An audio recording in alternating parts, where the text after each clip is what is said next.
Sir Danger Muppet. Well, and we may have to start this all over again. I'm hearing no audio is the current comments. Oh, for fuck's sake. So, no audio. Are we getting any audio? Okay, so a lot of people are saying no audio. All right, well, we're going to do it again. You want to do the intro again? Yeah. Do it again. Okay, so we're just going to fix this in post. This is like the brilliance of live show, is that you get all this weirdness and you just got to roll with it. And you got to be okay with it. You can't be a perfectionist when it comes to live shows. So I'm going to do the live show intro text all over again. Welcome to Between Two Peers, a live stream show where your host, Mistress, Sassy, Seamstress, that's moi, and Sir Danger Muppet invite a guest from around the known world to answer your pressing questions about life, the universe, and everything. This week's show is sponsored by a choice: Black Death or cheap boxed wine and screwball whiskey. Not mixed, mind you, just a double fisting of both. Yes, I said fisting, and no, we are not doing phrasing. So I am your co-host tonight for tonight's episode. I am Tulia Alori. I am a Laurel in the SCA. I've been in the SCA for over 3/4 or 2/3 of my life, I think, right now. Let's do the math. Long time. And I think at this point it is a lifestyle. It's not a hobby. And with that, I'm going to throw that over to my lovely co-host, Sir Danger Muppet. Hello, I am Sir Danger Muppet, or Sir Helga. I am a knight, a pelican, and a royal peer. And someday I would really actually like to be a Laurel when I pull my head out of my ass about doing research. And so someday. So I've been in the SCA for officially over half of my life at this point in time. Some people tuning in have known me for most of that time too. I'll tell you that I agree with Tulia on the fact that this is my life, not just a hobby, because there's a lot of things I've done around it. So today, we are spoiled to have His Excellency. Extra points for everybody using his title in the comments. He just got it. He just got it. Let's spoil him a little bit. You guys are such assholes. Our guest is His Excellency Baron Logan Pathwarden. Would you like to give a little information about yourself? Sure. I'm Logan Pathwarden, sometimes or newly made Baron, thanks to the wonderfulness of their majesties of the West. Known throughout the known world as a whole bunch of different things, but never known to be late to dinner.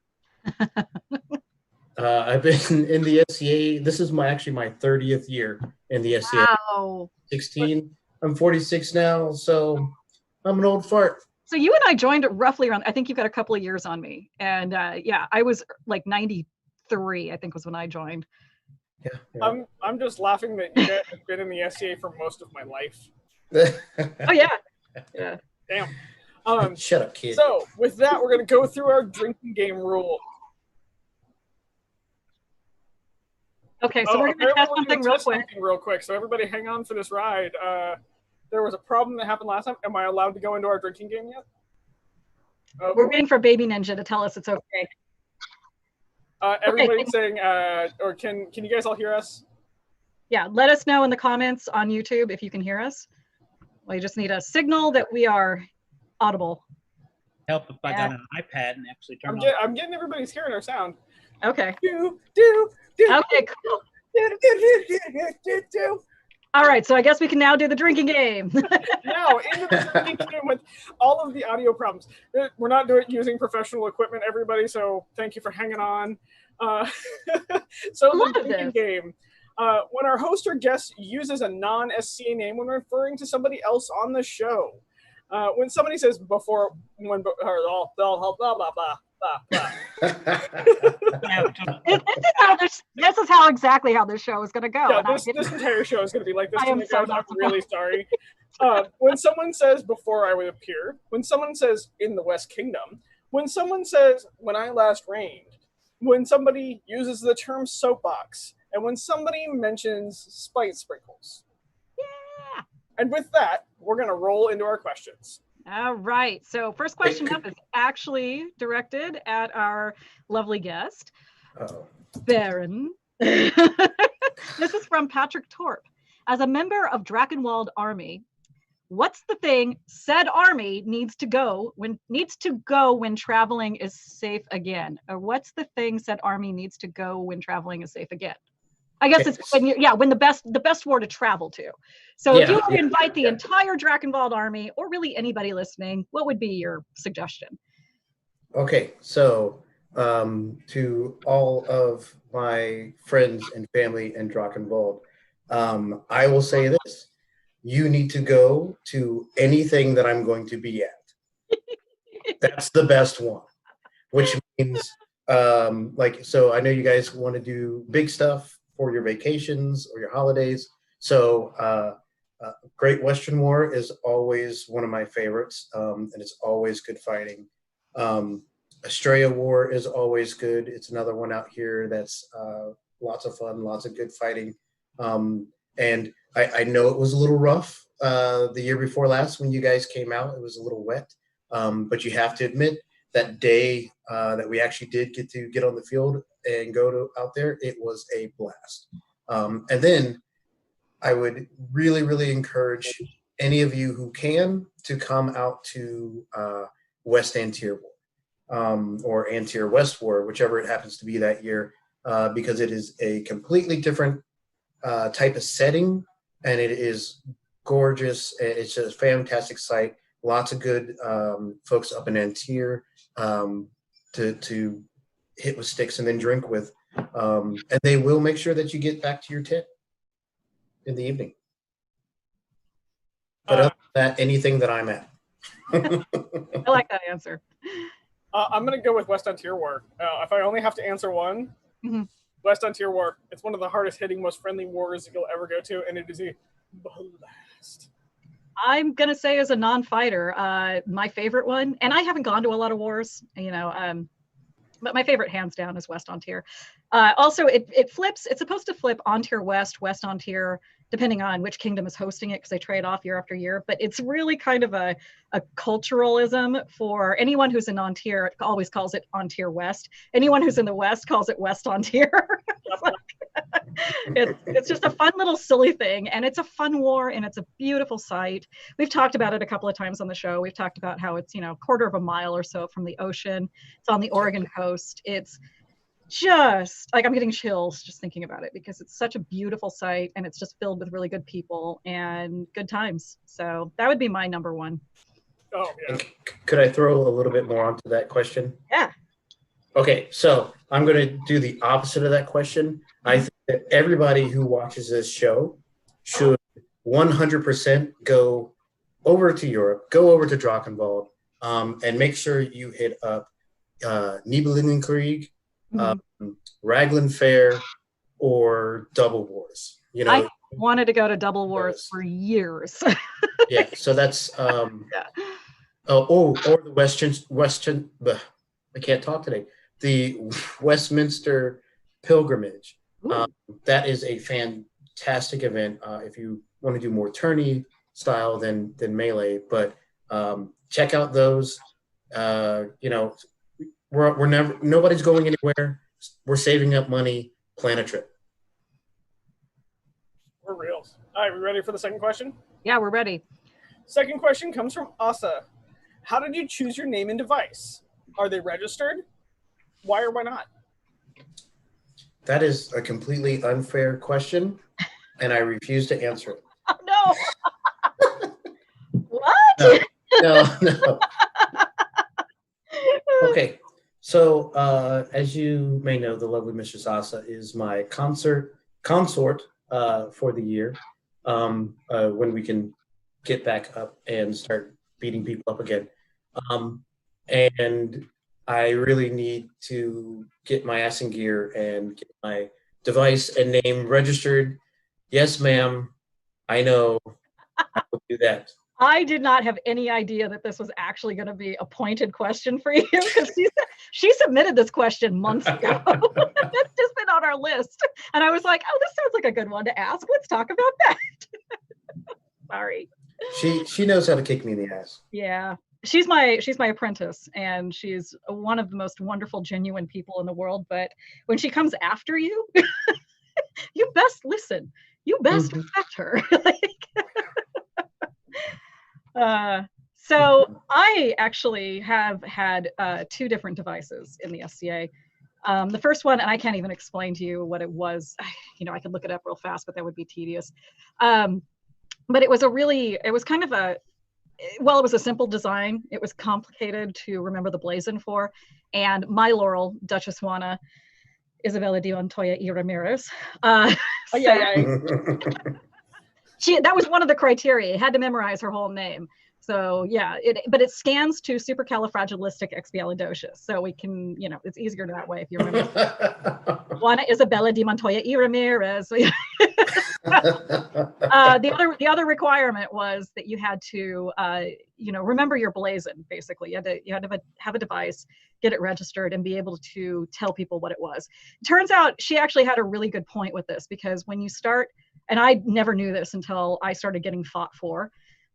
Way late in my SCA game, and then the guy fighting for me, who is now my boyfriend, went to finals, and I had people up in my face like, "What's your device?" And I thankfully had memorized it, because I had memorized it. But there was a moment where I went completely blank, and I was okay. So I can do this one.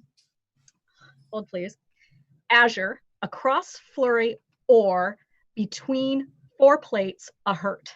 And how I got this device is it was a ring that I bought, a vintage ring that I bought on eBay from Avon, of all places. It was this line that came out in like the 1970s called Viennese. It was like the Viennese line or something. And it had this really pretty design. It was a gold cross.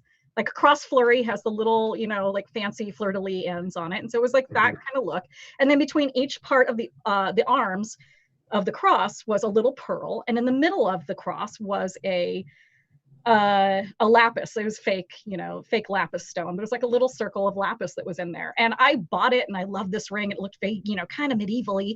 And I was wearing it one day. I looked down at it, and I was like, that would make a really cool device. So sure enough, I checked. There was no conflicts. I registered it, and that's my device now. And I can go find that ring in 5 seconds, and I'll be right back. Helga, you want to take over? How did I choose my name? This is the story of how Helga came to be. I did not choose my name. Back in the way before days, not AS Rocks for Soft, but AS Helga was still in her age started with a 1. I went to my first camping event. I had been into one other event, and it was Synagogue Coronet, and they said, hey, we'll have horses. So I brought a bunch of horses with me. We got 56 people authorized. I spent a bunch of time setting up and tearing down pavilions in very Helga-like teenage fashion of just no sleep, and it's all business, and you get shit done. And I was given my award of arms at my first camping event. And I didn't have a name, and they were trying not to spoil the surprise, and so I was named Helga at that point in time, and well, it stuck. So I did not choose my name. I got to choose my last name with the help of the Heralds, trying to figure out what the hell worked. But my device, I drew my device, and then it passed 10 years later after I finally begged the Heralds, please just fucking help me get this thing done. Which I have a soapbox at the end of this, so please hang on, everybody prep their drink. So my device, because I'm a cheater make cheater pants and went on to West Kingdom Who's Who and looked it up real fast. I hate you so much. Hey, at least I own cheating, okay? Is a Gyrene Argent and Ghouls, a horsehead couped sable with an aborder sable and ostensibly argent. Basically, it's a black horse head on a red and white background. The border is ostensibly which is the 3 little diamonds, and that is a ode to both my knights. So my lineage is in my device, which is really cool. Nice. So also, they didn't really want to pass a goat head raggly with 1 goot underneath it, because I was also known as Goat Killer for a while. I remember those days. I remember that story.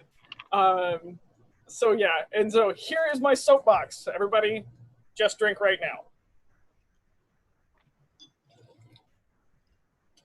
If you do not have your name and device passed, I will tell you there are heralds desperate to help you. Oh my God, they actually want to do their heraldic job and really love helping people. So please don't ever feel like you need to have it perfect or have it right. There's a couple heraldic sites on Facebook where you can submit an idea. They will help you write it up. They will help you process the paperwork. It is so much easier than it used to be. Please, please, please, please, please go tackle your local herald with love and say, fucking help me pass a name and device. They will help you. Yeah, so there's actually people in the chat right now saying that they will do this. Having your name and device is the coolest thing ever, because then you get to put it on everything you own. It's just like, that's mine, that's mine, that's mine. Like, it's pretty cool. And so just remember, ask your local heralds, ask for help online. You can get directed to the sources you need and the research you need. You don't have to do this all alone. It is not that daunting of a task. It does take a little while, but they will walk you through it, and they're an amazing group of people. Like, a lot of heralds have bad reps of being like slightly curmudgeonly. I have never experienced that, and when I have, you hand them a drink and you're like, I'm here for some help. Like, I would like you to like geek with me about what you geek on, and they will U-turn so fast. But like, go love on your heralds, get your name and device passed, and go from there. So I want to tack on to that again. It just reminded me of something that actually came up today in like casual conversation with my boyfriend. And you're talking about curmudgeonly heralds, right? And kind of like the most notoriously curmudgeonly is Duke Fleeg. And, right. So one day he sees my friend and I sitting at a table at a Mists investiture, and we're giggling madly. We cannot, sure, there was probably like several glasses of Lambrusco at this point. And we're giggling madly over something that we're trying to draw on like a scrap of paper. And my friend and I wanted to see if we could figure out a way to blazon. And if there are any children listening to this, it's your fault, parents, not mine. Because really, yeah, we put the warning up for this exact reason. Yeah. Because we were trying to figure out how to blazon a vagina dentata so we could have a vag badge as our badge. And we yes. So we were giggling over this madly, and Fleeg wanders over. What's going on here, ladies? And we're like, oh, Your Grace. Well, since you're here and you're a herald, can you help me? No shit. He sat there for a good like 20 minutes trying to make the blazon work, but the way that we wanted it to work out was not heraldically possible. So we had one of the best heraldic minds in the known world. I mean, could you just do a pomegranate over the top of a So what we wanted to do was we wanted to have a lozenge, and we wanted to have, and I'm not Herald. I very, very, very vaguely speak any of it, and like not even in a really fluent way, but we wanted to have a lozenge shape. And then we wanted to have the outside or the inside of it have like this jaggedy kind of like teeth on the inside. Well, you can't blazon something that way, apparently. You can only have like the pointy bits on the outside of the thing, which doesn't make sense if you're talking about teeth. So, yeah, so that kind of, it was great fun. But yeah, definitely most heralds you run into are going to be like, and I think actually Fleeg's reaction was, all right. And then like, no shit, he spent like 15 or 20 minutes trying to make it work. I mean, he was like, it just doesn't work the way you guys want it to work. And we're like, but any other way wouldn't really make sense. So we dropped it.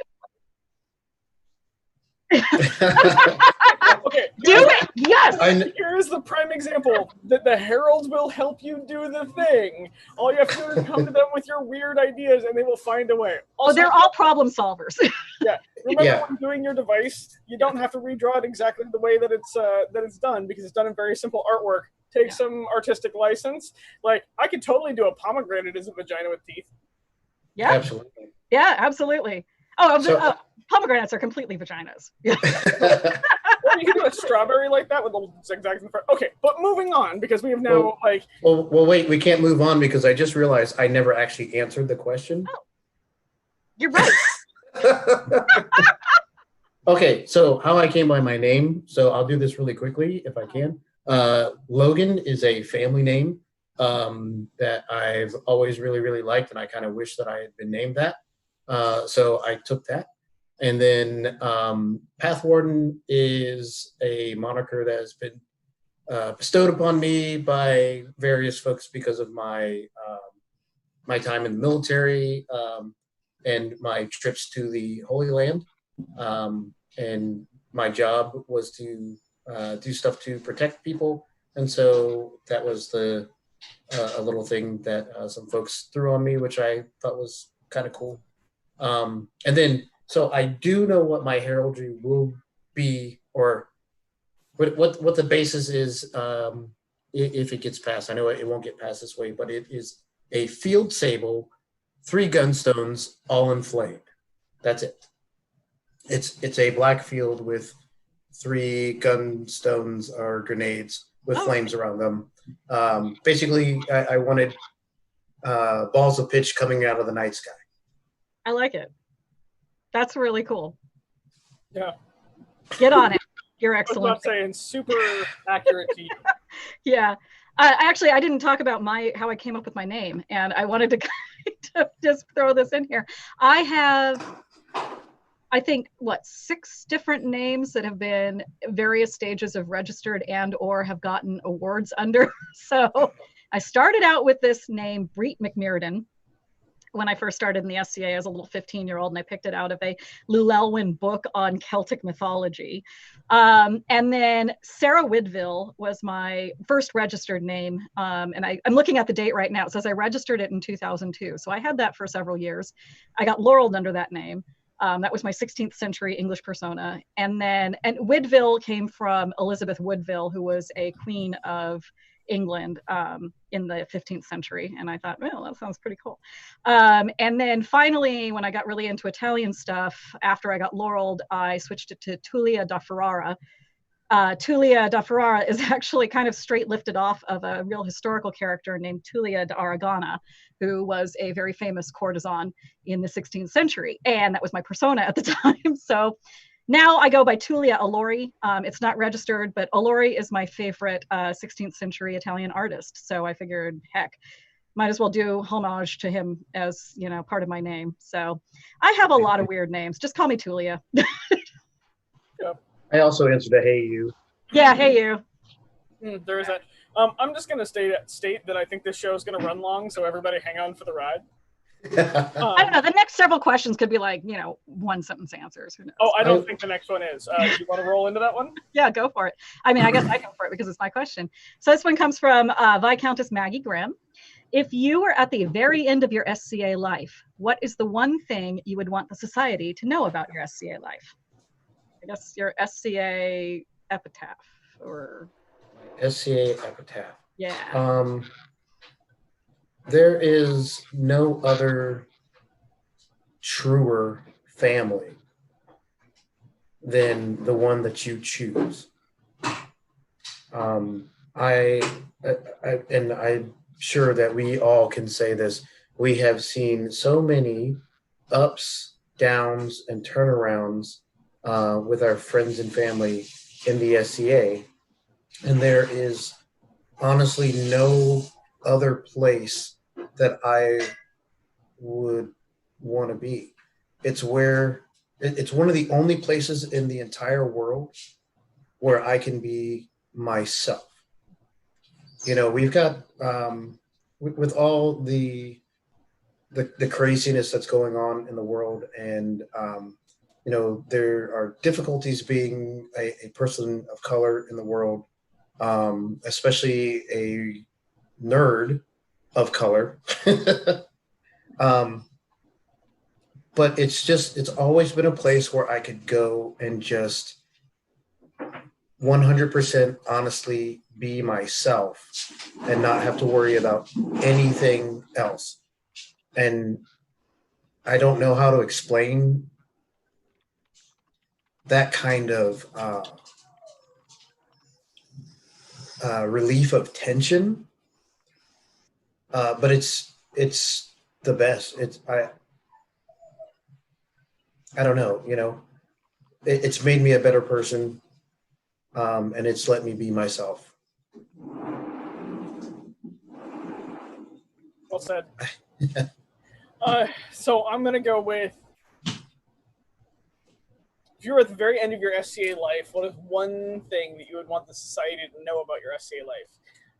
And, well, we've already covered family. I would want the society to just kind of understand that it's its own family and it does an amazing thing. Also, thank you, Tink. It was just sitting over here and I had to put it on finally. It was shining at me too much. I'm like a raven. It had to go on my head. I would hope that I would leave a legacy behind of learning.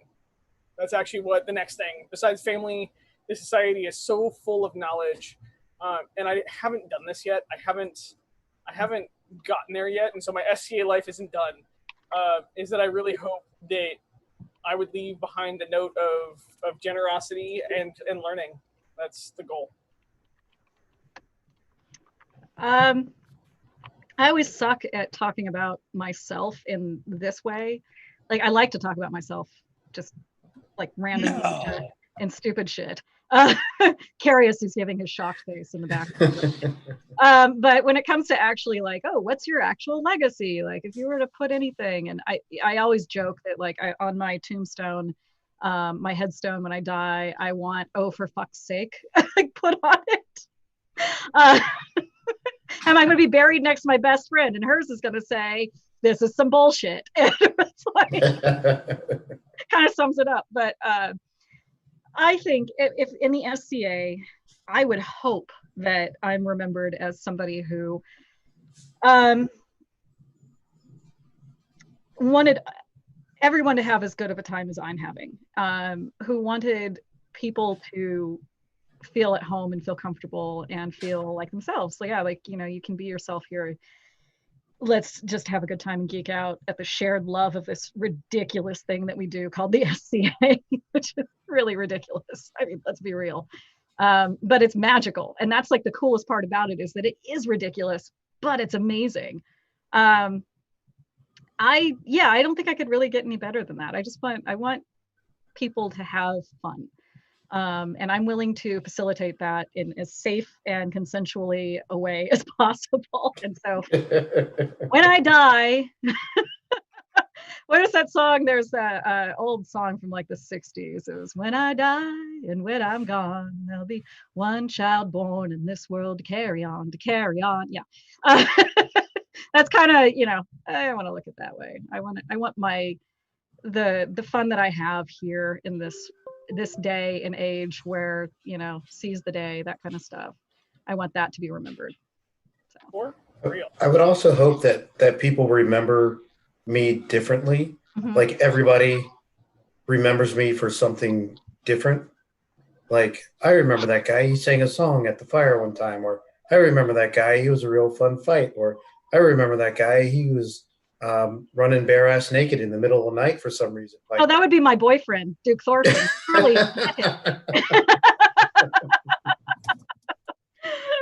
I want everybody to have a no shit, did you see Logan story?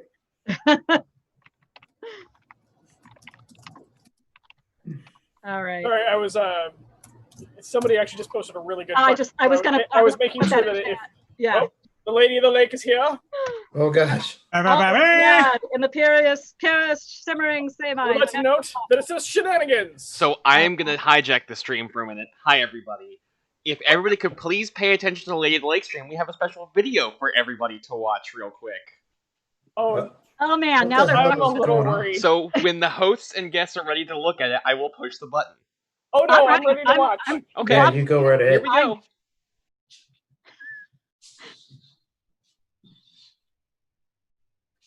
Oh, he had this huge setup and then he screwed it up. This is the best.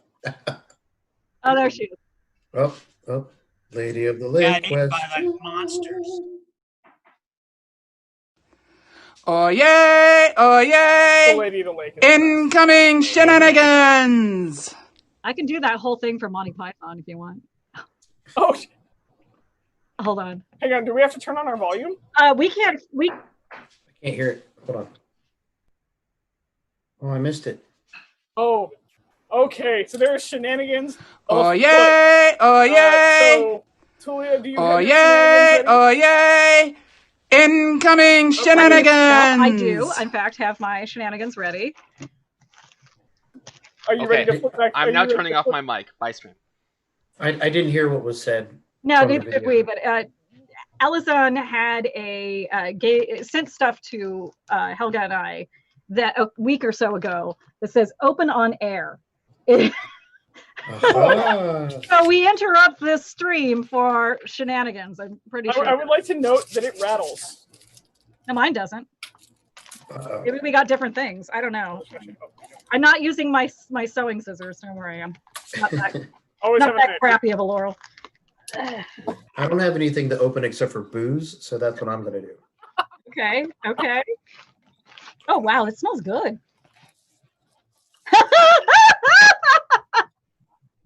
Tulia's soapbox and spice sprinkles. There's like the cutest little soapbox in here too. Often says here, I'm going to read out mine. Okay. It's got spice sprinkles on the inside. Alison, you are ridiculous and wonderful, and I love you. This is amazing. Okay, so there's a little bracelet in here with a cool little rainbow bead. Let's see if I can get it to focus. Yeah, and then the note is in it, says, for our mistress, Sassy Seamstress, the box was Richard's idea, Alison's design, and the ally bracelet was Allie's idea and design. Sir Danger Muppet has a box and a bracelet too, with love. I have the same note addressed for me. I need you to understand these are going on my coffee every morning for the next 2 weeks. Mine are glued to the bottom of my soapbox, man. I got a shaker full of spice sprinkles. It smells sweet. It's really funny. This is great. Thank you so much. Like that's wonderful. This is the best. I am now keeping like all my stuff on the desk. With love from Alison and Richard, Alice Clinton and Richard Green. See, you know what? One day my show will be so cool that people will send me shit too. This is the first time it's ever happened. Oh, and she did it right. Actually, this is good. It's small. So I have really stupidly small wrists and no bracelets ever fit me, but this fits perfectly. Thank you. Oh, yay. Oh, yay. Does Alazon Vesper, Principal Herald of the West, send greetings? Oh, God. That's what Alazon said. What the hell is going on? Shenanigans. What's going on? Like I need a crew. Why don't I have a crew that does cool shit during my show? Hey, are you knocking me since I'm your one crew member? No. You show up at the beginning and then pop off and then you show up again at the end. He is. Oh, except for you do wrangle the chat for me, so I'm gonna keep my jewelry in this thing. I think this is gonna be like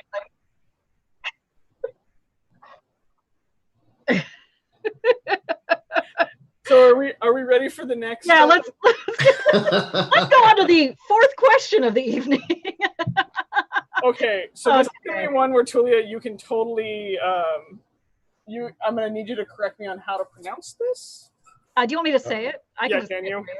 Okay, because this is an Italian name, and I don't often get those horribly fucked up. I still can, of course, but Ottavio Corsi. Ah, awesome. Ottavio Corsi. There we go. See, as long as I can hear it, then I can say it. Yeah. What do you do very well that also gives you the strongest case of imposter syndrome? This show. Holy crap.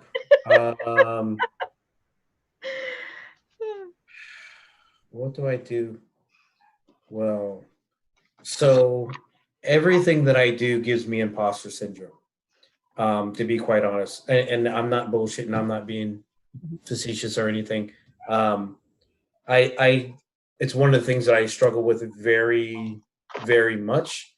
I will have these, and I'm in one right now. I'll have these wonderful runs of productivity, and then I'll get to the end of like making a whole run of things, whether it's shows or artwork or carvings or poems or whatever, and then like I'll get to the end of that and I'll look at all my stuff and I'm just like, the fuck do I think I'm doing? Like, I don't know how to do any of this shit. Like, this is all garbage. And so in order to fight that, I have been forcing myself, especially in these times of quarantine, to every time I make something, I put it on the internet for people to see. Because I know my friends well enough that they will tell me if it's crap, it is crap. And if it is not crap, it is not crap. And if it is a fair attempt, they will tell me it is a fair attempt. And if it's wonderful, they'll tell me it's wonderful. And I have to force myself to listen to them and to take what they say to heart. Because I'm sure folks have had this problem, but like you do stuff, everything you do, and you're like, oh, this is all, everything I touch is shit. Well, you're your own worst critic. People have said that for hundreds, if not thousands of years. So stop listening to yourself and listen to your friends, and ask for their honest opinions, and ask the ones like Helga and Julia, because they'll tell you that looks like a burning pile of dog shit. I wouldn't phrase it like that, but I didn't. I mean, okay, so I'm just saying they will be honest with you. So find your two most honest friends and say, hey, look, I made this thing. And if it's bad, they will tell you. If it's good, they'll also tell you. Very true. I'll say that's one of those things where, first I'm going to piggyback off of what you said, Logan. As a Laurel, it's honestly, we get a bad rap for telling people that things are crap. I went to art school. I got my ego beat out of me at a very, very young age. And I don't attach my ego to my art anymore, but it did teach me how to give helpful critique, not criticism, critique. A lot of people that haven't gone through that, and I would say the vast majority, say, of artisans in the SCA or makers in general, have a lot of their emotional pain, suffering, love, hate, everything invested in the thing that they make. And they haven't had to forcibly extract that from the thing that they make. And so it's really easy if somebody comes up, say a Laurel comes up and says, oh, what you could do to make this better. What they hear is, that's a flaming pile of shit. That is what's caused me to try to learn how to say, this looks great. I love the direction you're going in. If we worked on this angle, that, because I don't think you're really quite, this part's really, really good, but this part needs a little bit more improvement. So let's focus on that. Where you're going is in a good direction. Focus on that. Keep doing the research, keep exploring, try to always make it positive, and not even that, you never really know if that's going to actually be received. And if somebody just, all they really want to hear is, this is the most amazing thing I've ever seen, because they worked really, really, really, really hard on it. And that's the thing. It's like, yes, I acknowledge you worked really, really, really, really hard on it, but you have to also know that if you're a novice at something, or that you're, even if you're not a novice, I've seen, masters in their art, like not just other Laurels, but people with an actual mastery of a particular art form get into a situation where they think the thing they made is the most amazing thing in the universe. And then of course somebody else wanders in and is like, yeah, well, this part kind of didn't work out as well. And then everything falls to pieces. So that's a real thing. And I try to be very, very, very, very cognizant about people's feelings. And remember that just because I had my ego ripped away from my art for many, many years of formal art training, not many people have also had that experience. And so, someone of my, a friend of mine that I trust could walk up to me and be like, hey, Sarah, that's a flaming pile of shit. And I'd be like, oh, okay, you're right. And we got to work on that, and we'll figure out ways to work on it. But somebody else can hear, what you're doing is really great. This little part needs a little bit more work, and just think that you told them it's a flaming pile of shit. So that, I guess that counts as a soapbox. We'll drink on that. But Oh, yeah, So, they just the heralds in the chat just checked your device for conflict, and there isn't any. So this is where I'm going to be a peer and an asshole and say, "Fuck Register it, get that that shit." registered." Because you've now just put it out on the internet, which means somebody else is going to register it if you don't. Yeah, I know. Look, if my wonderful consort, who is an angel, trust me, she is an angel. I will say this right now. I will have it in by next Friday. Okay. Oh, yes. Okay. We'll So that gives me a week to pull the forms, do the image, and send it in. I will have it up. Actually, I will have it up by next Thursday because that's my next show. Okay. So what happens if you don't? That will be up to my consort to decide. Oh, I was about to say, you should leave it up to us hosts to decide. No, I'm not going to leave it up to you two because you're fucking evil, and I love you. Yeah, you're really kind of underestimating Asa's ability to be evil. Oh no, I know that she's evil as well, but she's kind of like that sweet kind of evil, which is more terrifying than our kind of evil. Yeah. Also, it was pointed out that Tulia, you used your own name. I know I did, but I was also referencing like me personally. So whatever. Just drink. Okay, fine. That was a technicality I was trying to make. But anyway, the actual answer to the question is, as I drink real quickly, tacks on to that big long soapbox thing that I just did, which I already drank for, so you don't need to make me drink it again, is that I don't have a problem with imposter syndrome with my art. I actually am ridiculously confident in the level of my art. I know it's, people may disagree, and that's cool about like my methodology or my approach or my research.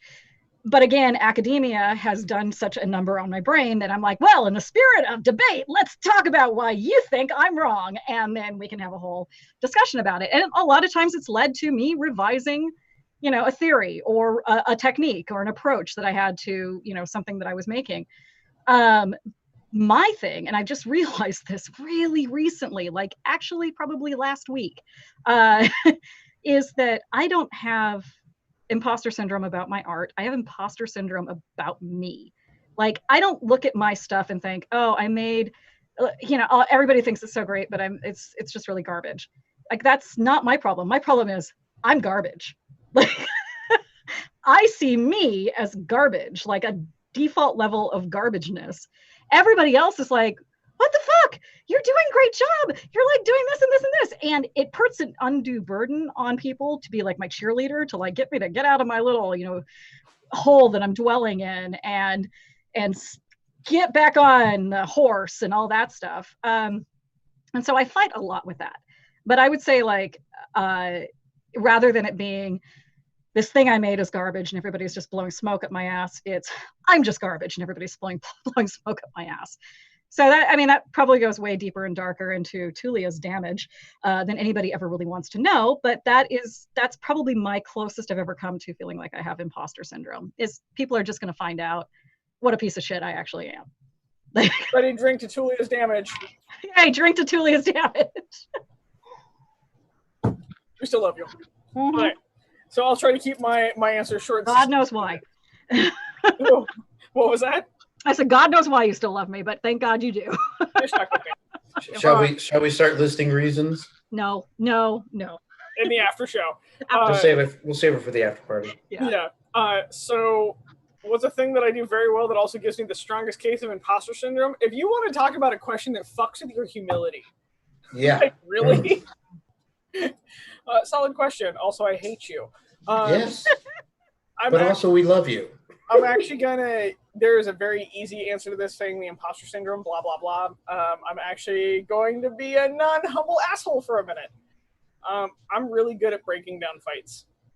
I don't suck. And having the biggest thing that gives me the imposter syndrome about that is not when squires ask me to do it or not when other fighters ask me to do it. It's when my heroes ask me to do it. It's when the people that I have looked up to and trained then send me video and they're like, hey, I think I'm missing something. Can you watch this for me and then give me feedback? Every damn time I feel like I am just lying through my teeth and I'm going to screw up their fighting, and who am I to send them any feedback when they've got multiple crown wins and like I haven't won a list. Like there's just all of those things. Like who am I to talk to any of these guys about their fighting? So if you want to watch me fight the strongest case of imposter syndrome, literally have some of the people that I've trained with send me video to break down and then send them feedback, or ask me to like come watch them fight in Crown and then give them feedback between rounds. Like I'll do it, but holy shit, does it jack me up. And so I don't suck at watching fighting. I'm actually pretty damn good at it. She's actually ridiculous. It really jacks me up when people ask me to do it for them. Oh god, so good at it though. Like, I've watched her like watch somebody, and then like immediately after the fight, walk up to that person and like literally recreate every single blow of that fight. Like just do. It actually, I think it comes from starting Colts and learning how to watch livestock. Is just seeing how everything moves and trying to make sure you don't die in the process. And then I just apply that to like an external thing where I'm just like, oh, I'm watching those two fighters and this is a combat related thing. So like, there you go. Don't turn your left toe out. You're stealing your own power. Like little weird shit like that. One of the things too is you're not just good at just breaking down the fight, you're good at telling people how to, and I'm just engaging her imposter syndrome right now. You can just see her be like touching toe beans. Oh no, I'm like, I touched my own toe beans and just want to be like, and now I just want to like, I want to wiggle my fingers in them. I want to be like, oh, give me those toe beans. But she's really good at actually translating something, because everybody's kind of got different physical styles or different ways of explaining how they do what they do when they fight. I've just learned this over watching fighters talk for the last 27 years. Some people can only really reenact it physically, others can tell you verbally, and there's kind of a mix of all of these things. Helga's really, really good at taking physical actions and putting them into words and walking you through step by step what that is. And just roll with it, dude. I'm not drunk enough for this question. Yeah, you are. Oh, look, I really touched your toe beans hard. Yeah, are you ready for the next question? I'm not. Okay. I'm not ready for the next question. And there's a terrible and very important reason why I'm not ready for the next question. Are you actually concerned? Okay, so you should be concerned. I am not ready for the next question because I have to say something. Imagine this.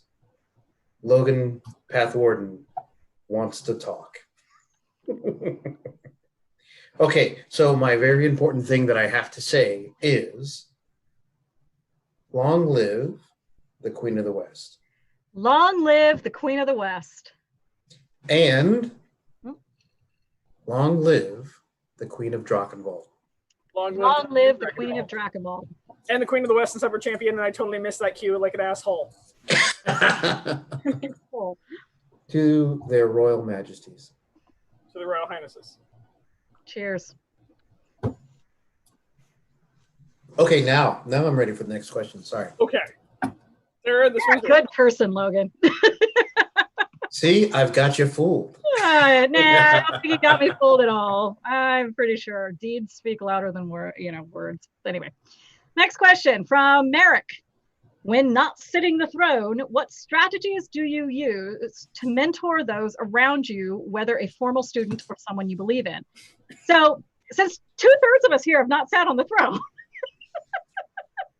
we're going to just kind of be like, let's just focus on these strategies. What strategies do you use to mentor those around you, whether a formal student or someone you believe in? And okay, Helga, by all means, you can use this as a moment to say when I was queen. No, she still has to drink. How much do I want you two to drink with this question? No, everybody's... Anyway, do I still have to answer this first? Yep. Okay. So I don't have any, like, I don't have any cause to mentor people But what I have done in the past, especially for young folk, because I get really excited when I see young new folk come into the SCA. I try to encourage them as much as possible, especially when they are young military folk, because I spent way too much of my life in the military, and I love them, and I know how important it was to me when I was in the military to have the SCA as a thing where no matter where I was bounced to, taken to, thrown to, deployed to, there was a constant thing. You know, when I left Atlantia and I went to basic training, even though I didn't do anything in the SCA in basic training, I knew that there was SCA there in Texas. When I left there and I went to my tech school, which was in Trimaris, and I had some weekends off, I knew that I could go and visit events in Trimaris. And people would welcome me just because. When I finished my tech school and I was moved all the way across the country to Caid and the barony of Starkhoffen. Shout out to Starkhoffen because you fuckers are awesome and you know it. I knew once I got there and I got settled and the itch came again, I knew that I could just show up and say, hey, I'm Logan. And everybody would be like, Logan, fantastic, come on. And then from Caid, I went to the far west. From the far west, I went to Drachenwald. From Drachenwald, which is a wondrous place, and I love you all, and you know this. I finally landed here in the west, which is yet another amazing place. The society is a wonderful place, and I want every single one of my military brethren who enjoy the SCA to know that no matter where you go, the SCA is there in some form or another and will take care of you if they can. It's like a passport. I feel like it's kind of just lets you drop in anywhere and you can usually I've added a rule to this show. Drink any time Logan mentions which kingdom he lived in. All of them. I'm down with that. This is this show specific rule. I'm going to be really drunk by the end of this show. Hello and welcome to my life, Logan. I was actually going to ask you, did you start the SCA because of the military connection, or did you find the SCA before you joined the military? So I actually found the SCA before the military when I was in junior high school. I did not actually find them because this is, imagine this was a time before computers were in every household and the internet was a big thing. So I saw it was a thing on ESPN, which was it was a weird and strange sports show, and they actually showed. Yeah, this was back in the late '80s, and they actually did a little vignette on. Well, it was Australia War. And it was so funny because it's back at the old Australia site, which is like super dry and dusty, but there are hundreds of dudes in armor. And I was like, that's what I want. I want to do that. That's what I want to do. And that just stuck in my head. A few years later, I found the local chapters. I actually brought them in because I'm sure you all will be shocked to find out that I was a theater geek kid when I was coming up. Yes. Yes, I know. Yes. Pearls a clutching. Oh God, my phone rings just smacked me in the face when sorry. But I actually, so I contacted them, and they the local chapter came and they helped us with, we were doing Canterbury Tales, and they helped us with clothing and hairstyle and stuff like that. And then they did a big demonstration for the school, and I was all crazy for it. And then I turned 16 and I joined on my own, and I couldn't fight, but Was this back in the day when if you were 16 you didn't need like a miner's waiver? Because I think I remember that being a thing. Yeah, so you couldn't fight, but you could still go to events without like a miner's waiver or anything. Mm-hmm.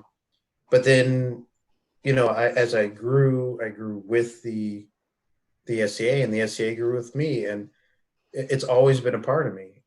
Barony of Marinus and the Kingdom of Atlantia. That's where I started my journey, and those folks were they were really good to a little black kid in the South, where there weren't any other little black kids who were trying to be a part of this thing, and they didn't bat an eye, they didn't blink. And like I said before, the SCA has been a place where I've always been able to be myself.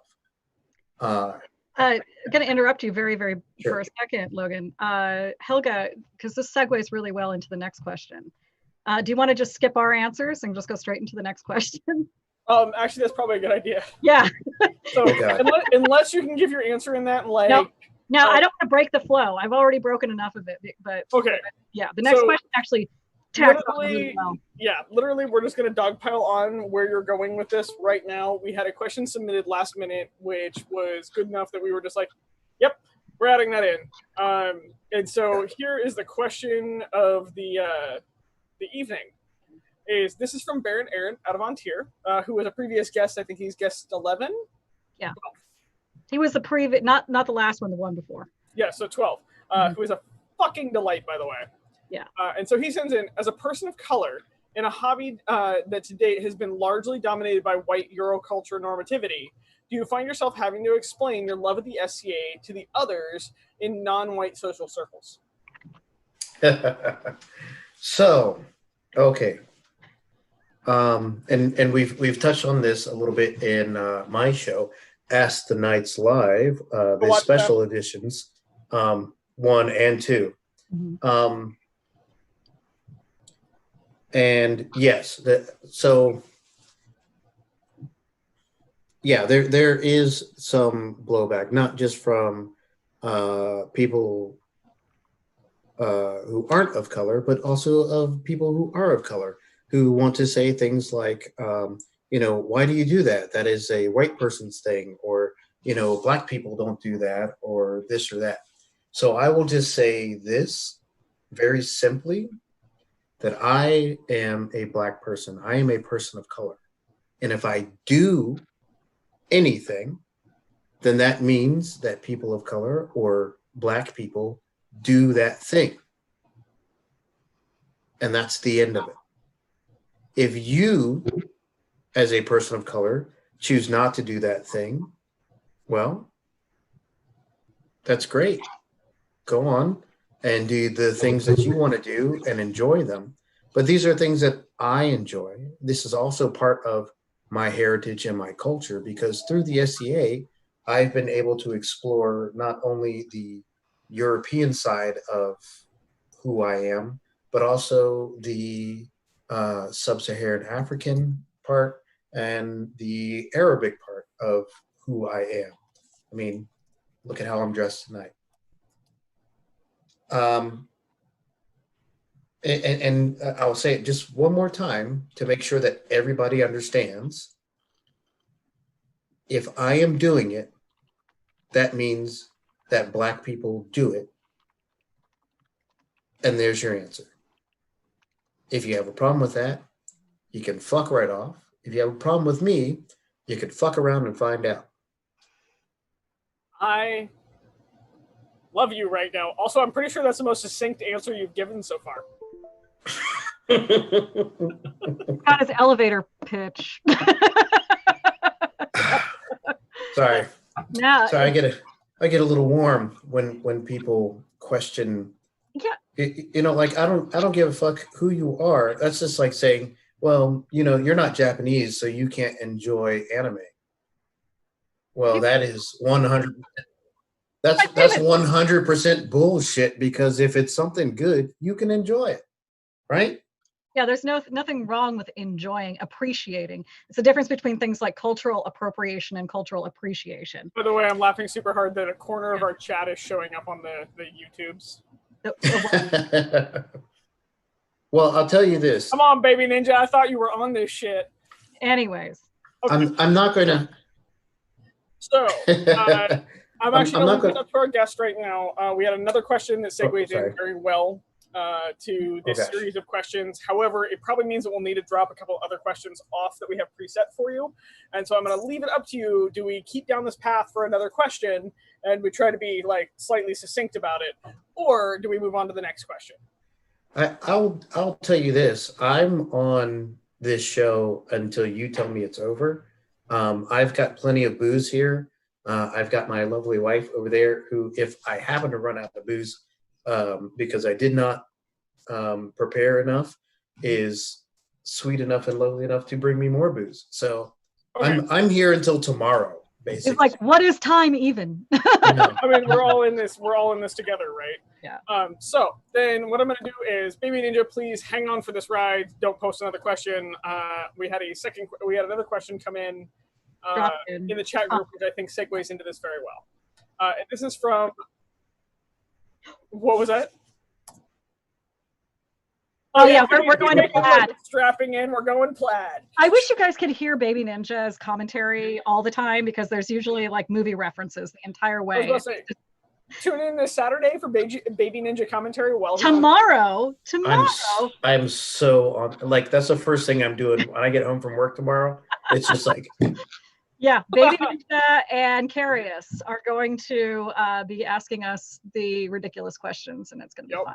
Okay, anyway. So strapping in for this, and then what we'll do is we'll go back to our regularly scheduled program, but this one segues in very well to the last thing that you talked about, is from the Baron of the North Sea in Kaid. How would you recommend that others best assist our POC and flocks? Folks, sorry. I don't know. She's very slightly dyslexic, guys. Yeah, I'm only a little bit dyslexic. Yeah. I'm just gonna lay down now. Would you like me to read it? I got it. Okay. We're already halfway through this. Okay. How would you recommend others best assist our POC and folks that identify as women in the SCA to make the SCA the best it can be for them? And this is a question for all three of us. Yeah, we will. I get to go first, right? Yeah, you. Yep. Yeah, all you do. Okay, so I will be as quick as I possibly can. Be vocal and be visual, right? There's this wonderful 14th century adage that says, "Deeds, not words," right?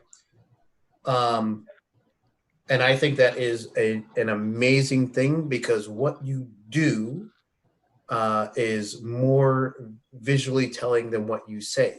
However, in this case, I will say, as a good friend said to me a few weeks ago, in the current situation, it's deeds and words, right? So words is vocally, loudly, and proudly proclaim your stance on how you feel about including POC and LGBTQ plus and everything else. Make sure that people know by your vocal words how you feel about this, right?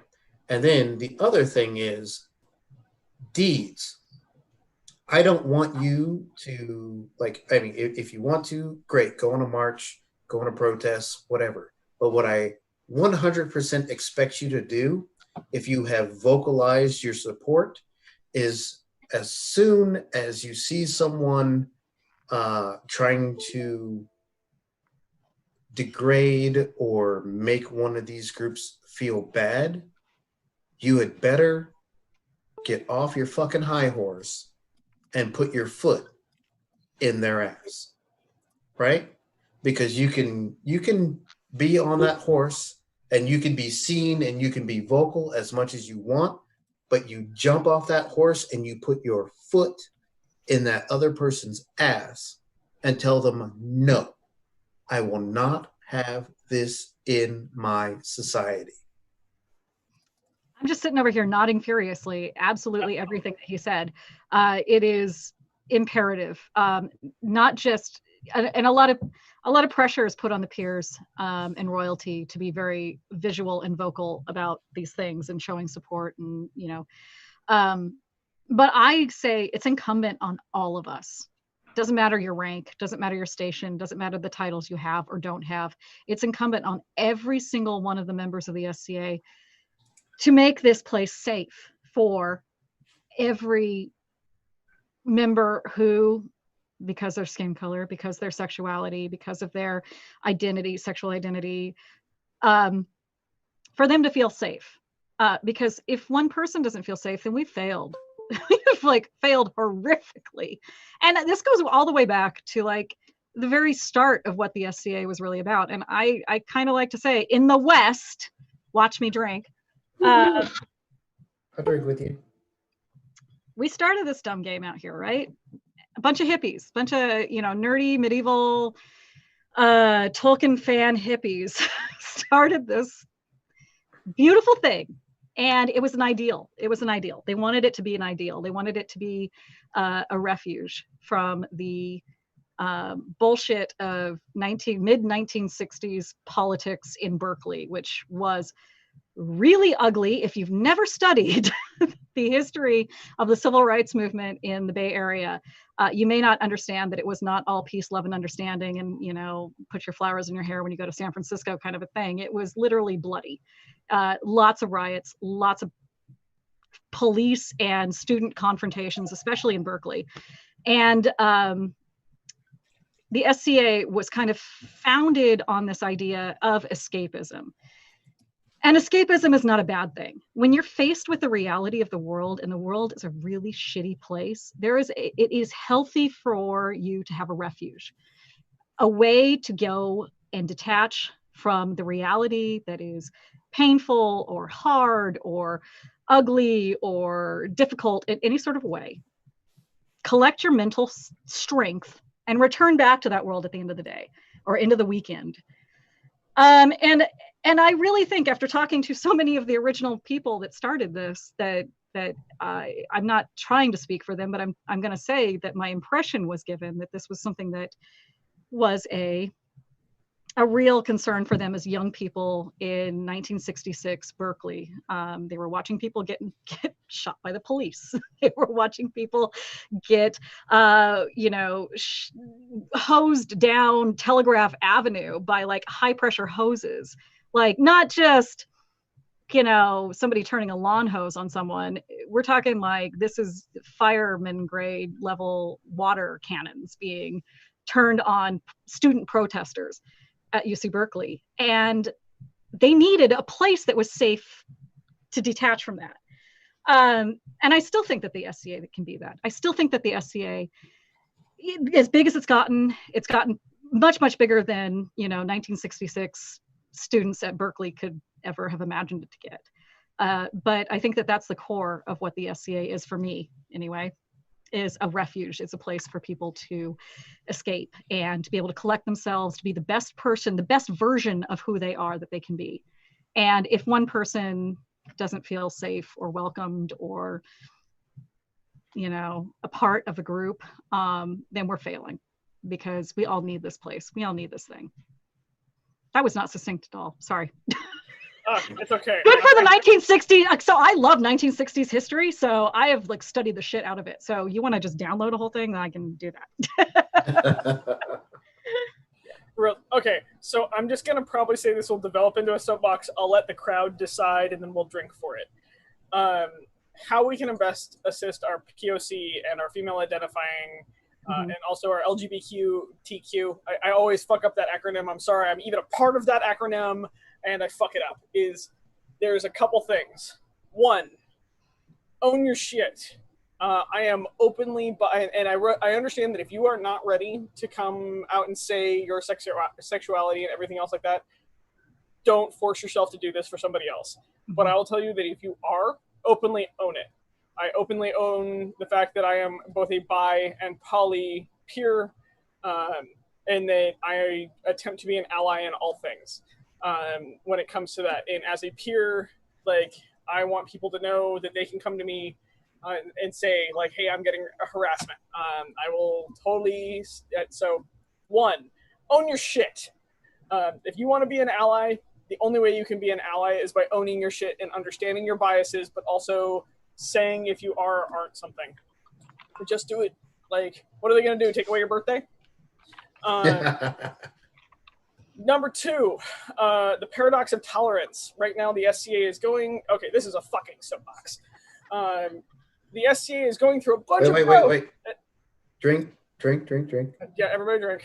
I'm going to, can I interrupt this drinking moment to do a shout out to my boyfriend, Duke Thorfinn. Can you bring me a cocktail because I'm almost out? I love that you can do that. I love Duke Thorfinn.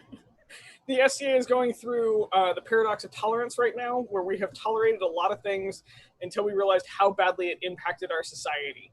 And now we have become intolerant of some things, and so people feel like shit is going sideways. It's a growth phase. It's the same growth phase that the SCA developed out of, where we are refinding our normal. I will not tolerate a bully. I will not tolerate somebody demeaning somebody else. And as a peer, I would rather step in and offer my own body as something to be harmed rather than one of the rest of our community, because our LGBTQ belong, our POCs belong. If you're like, and I'm not even saying that every political spectrum belongs. What doesn't belong is the judgment on who values what in humanity. Mm-hmm. That's where the line is. That's where my line is. And I don't care if you are conservative or liberal. As soon as you start judging the value on human life as different than your own due to some fucking sexual orientation or religion or color or anything else like that, fucking lie.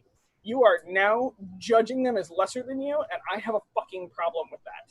And I will tell you that this was the most heartbreaking moment of my life, becoming a peer, was at a West Ontario war. I did not have my regalia on, and I managed to overhear a set of girls talking about being harassed, and then just told to kind of shush by a series of knights, and no longer trusting the knights. And I asked them, I'm like, hey, so I had a conversation with them, and I said, can you just hang on for a moment? And I ran back to my camp, and I put on my regalia, and I ran back. I said, most of us want to fix this. I'm an ally, and I'm here. If you tell me how to fix this, if you go give me names, you point them out, I'll go fucking have the conversation. I don't care if it's some 6'6" dude that wants to get in my face and tell me I'm lesser, because I'm willing to have the conversation. I'll do it. So if you want to be a good ally as a peer, put your shit on the line. Willing to step up and put your shit on the line so everybody's game is equal is a huge fucking thing, because they have everything to lose. Use your power for fucking good and stand in the way of the bullies that are taking away from everybody else. And it is hard, and you have to learn how to do it, and it's scary as fuck sometimes, but you want to know what? It's worth it, and it's your goddamn oath. Can I jump in? Can I jump in on your soapbox real quick? Yeah. So, Helga, you are 100% correct. But I will say this. My knight told me that it is not enough to want to be a knight. You have to be knightly.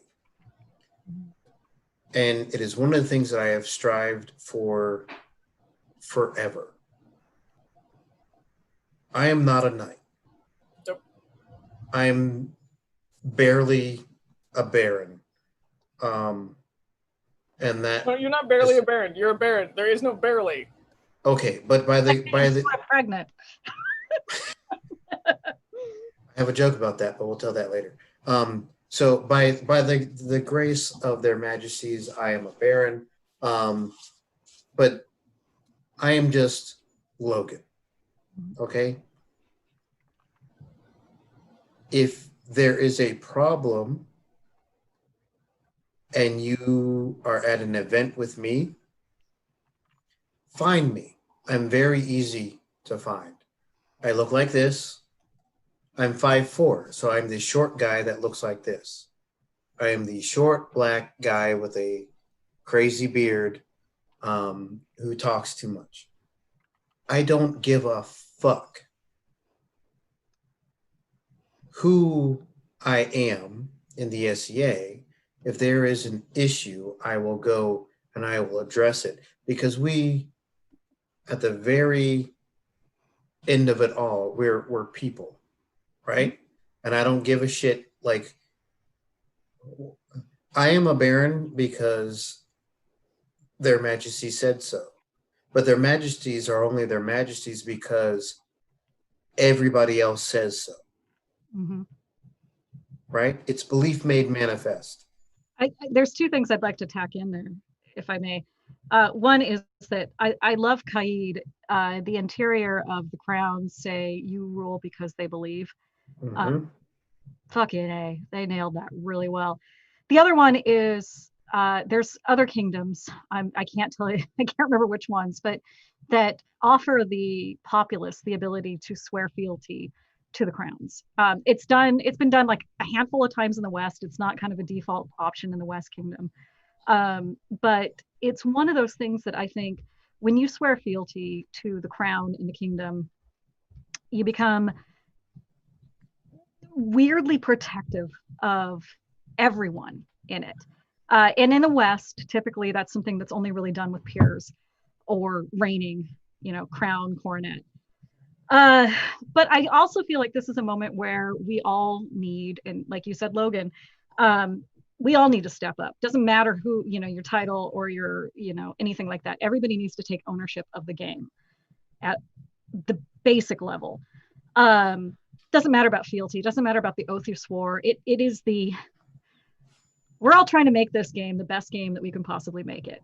And whatever that means to, you listening out there, just don't make it an exclusionary, shitty experience for somebody else, because then it's just a piece of shit. Like, it's garbage. You've basically pissed on the pile for all of us, Yep. Yeah. Well, now that we've had that soapbox, I can guarantee the Lady of the Lake has appeared. The Lady of the Lake. Hello. And I would like to say that I'm going to just. Oh God, there's two This post-its. is important. Would you do me a favor? Would you give me a boon? Of course. Sir Helga? Would you bestow upon the Lady of the Lake just a little smooch? Can do. Okay. It's just as a I like that. It's just a token of my affection, because she's awesome and she should know that. She is awesome. All right. So are you ready for her question? Because she has a serious question. God damn. I need to go to the bathroom. Can I go to the bathroom really quick? Go to the bathroom. Okay. I will endeavor to talk a lot. I was about to say, we need to start programming something for the bathroom breaks, but she also pees really fast. I will endeavor to talk a lot, which is not hard for me. Because... Well, we can actually start in with the question and just answer it. And so the question is, what's your favorite ice cream? What is my favorite ice cream? And why? So, my absolute favorite ice cream. I haven't found it yet, to be honest. There are several ice creams that I am very fond of for different reasons. I am enormously enamored of all the ice cream that you get from the German ice cream man. but it's not because of how good it was. It's because of the memories that it evokes. I spent 7 years in Germany. Well, I was stationed in Germany for 7 years. For about 3 of them, I was actually in Germany. For about 4 years, I was deployed to other shittier places. But the thing that I remember about the ice cream there, it's not the ice cream itself.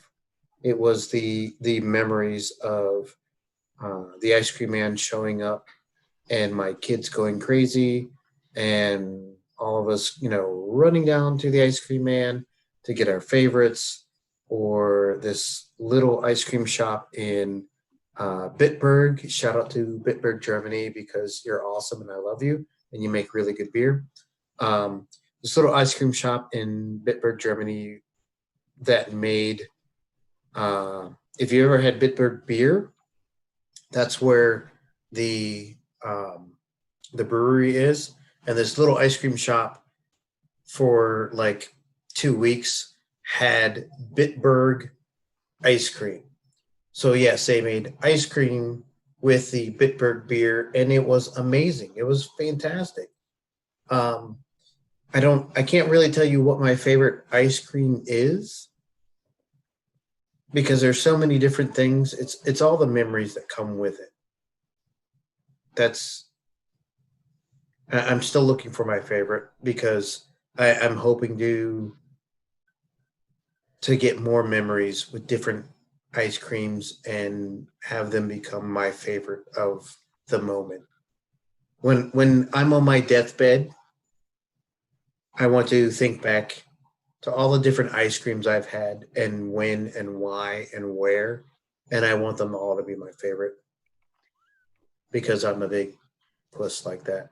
I'm one of those things that I just walked into, and I love this answer. I have no idea where it came from. So, the Lady of the Lake asks, "What's your favorite ice cream and why?" Pralines and cream, probably. I don't know. 31 flavors.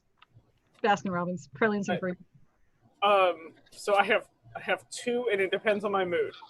If I am in a serious mood, it is Ben and Jerry's fish food, because there's marshmallow fluff and caramel and little crunchy fishes. They're tasty as fuck. Mm-hmm. If I am in a happy-go-lucky mood, I am actually a huge fan of raspberry gelato. Gelato technically isn't an ice cream, but I don't care. It counts. Helga, you yes, remember we were working at the old office and the gelato place was right across the street? Yep. And our boss would take us out for gelato sometimes. I miss gelato. I kind of miss that office. I kind of do. Yep. I'm going to get a text message from Colin in a few minutes, hours, I don't know, being like, what? Are you guys ready for the next question now that you're back in peed? Yes, I have 2. I have 2 points though. One, that was the 3rd longest pee I've ever had. And 2, there absolutely there should be some sort of, refreshment break. Well, we've only been going an hour and a half so far. Oh, goddamn. I have the world's smallest bladder. I can go for 2 more hours. I can go as long as you want, as long as I can take a break to pee, for God's sake. Well, okay, that too. Sexual innuendos? How is this not sexual innuendos? Really? Yeah, it's only sexual. Hey, Helga. Did I say it was not a sexual innuendo? Hey, that's what makes innuendo. Innuendo. How many? Okay. Okay, wait. Drunk check. How drunk are we? What was that? How drunk are we? I'm pretty sober. I'm kind of I'm buzzed. I'm in a buzz. Yeah. I've had enough to drink where my words are a little irregular.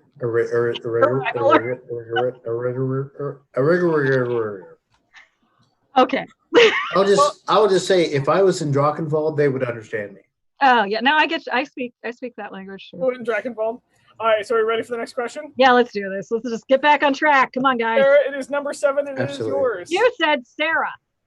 Fuck. Drink it. Yeah, ding-a-ling. All right. Come Sir Valora, who was one of our previous guests. Only, I think she was number 10, right?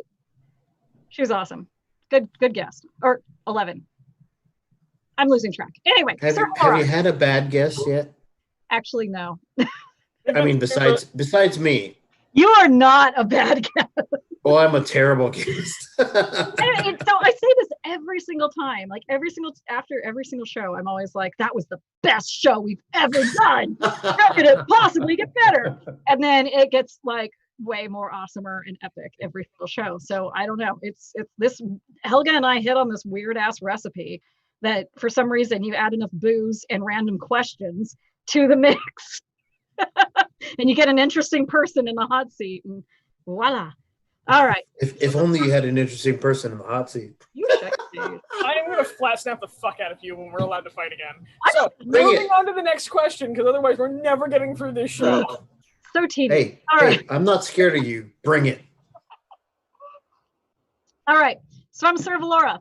Do you think that someone's online presence or mundane personality should affect their game path?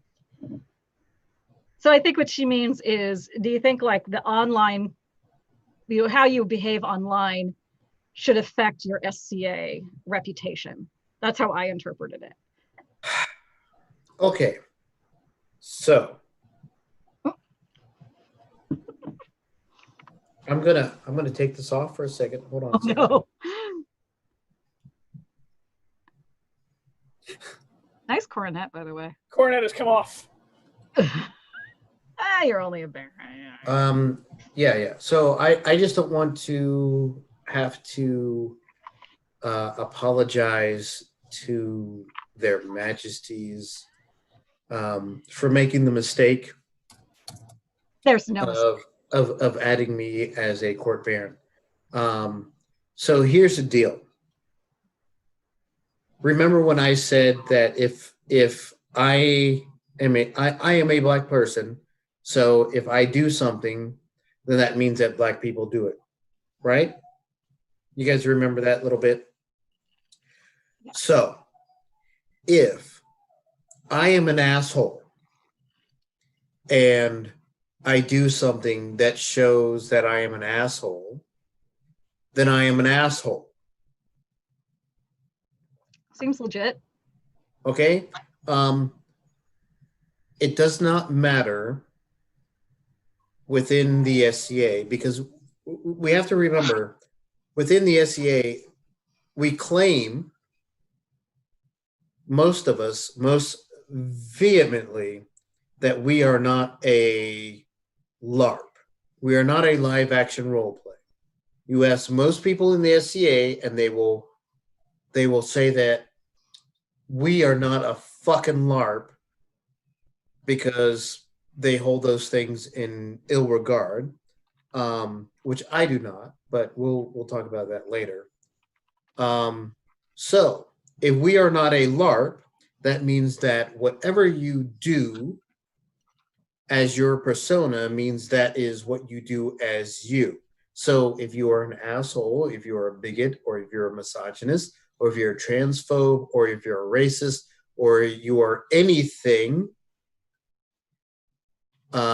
in your persona or out of your persona, it doesn't matter, because if you're in your persona and you say that you don't do it, that would be a role play, but you say that we are not a role play. So if you do it out of your persona, that means that you are doing it as whoever you are. So that means that your persona is whoever you actually are. And if that is who you are, and you want to do that in the SCA, then that means that you are that person or that thing, that bigot, that misogynist, that racist, homophobe, whatever you are within the SCA. And you know what the SCA does not want and or need? You. If that is who you are. Love you. We don't need you.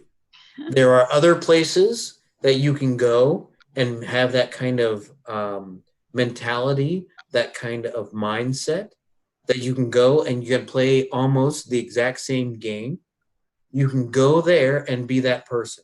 Go there and be that person. I wish you joy. But within the SCA, you are not welcome. Not in my SCA. Yeah. And if that is who you are, and you want to come and play in my SCA, I will tell you, get the fuck out. GTFO, motherfucker. All I can say And is, if you don't like that, then you can fuck around and find out. Come try me. I think so. We're counting Coronet off as a soapbox. I was gonna say we need to actually create this. I'm gonna update the drinking rules at this point. No. Yeah, I'll put it back on. That's my Coronet soapbox. off, I'll soapbox. fucking drink it. I'll drink my fucking I'm just shit. gonna wear mine as a fancy bracelet. So I will own my shit. I'm not afraid. So to answer this question, I actually wrote literally a little essay on this. It's called The Thinning of the Veil. We talk about how the SCA used to be completely separate from the internet. And it was, you are a different person one week as you are at an event, you could be a new character sheet, whichever. I'll actually tell you that I'm one of the people that is perfectly fine with the thinning of the veil. And the thinning of the difference between who you are during the week and who you are at an event. Because I want to know if somebody is going to target me or my friends.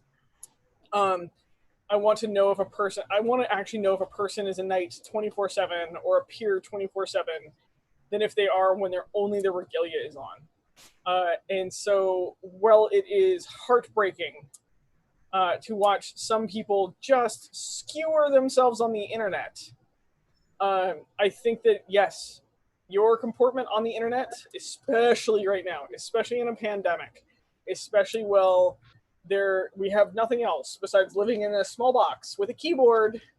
I think that it does play into who and what you are, because who and what you are comes out in times of stress, when you are drunk, or when something else is going on. And because of that, the internet shows us who you are. The internet does not provide completely clear communication about that, mind you. I'm not going to judge you off one post, but I am going to judge you off conversations. And so that is one of the reasons why I say that Facebook is marketing self. Any social media is just a billboard to who you are and what you are willing to do or type, bringing in keyboard courage. And that will reflect on you as an internal person. And so, yeah, I'm going to take it into account. If you make a threat to somebody on the internet, I'm going to take you seriously, actually. If you are supportive on the internet, I'm going to take you seriously, because that's all we have right now. And especially right now, that is going to weigh into my decisions about who and what you are. So, on that note, I'm going to put my coronet on. Is coronet on like a reverse soapbox? No, this is a, we're all on one soapbox right now. And I also put my laurel medallion on, the one that I don't wear when I do mostly what I do now, because it's all early period. This is very late period from when I was doing my Elizabethan and Venetian stuff. But I got laureled in this little bad boy.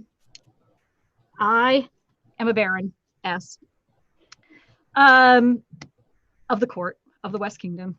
I'm going to not take off my coronet or my regalia in order to say what I'm about to say, which is,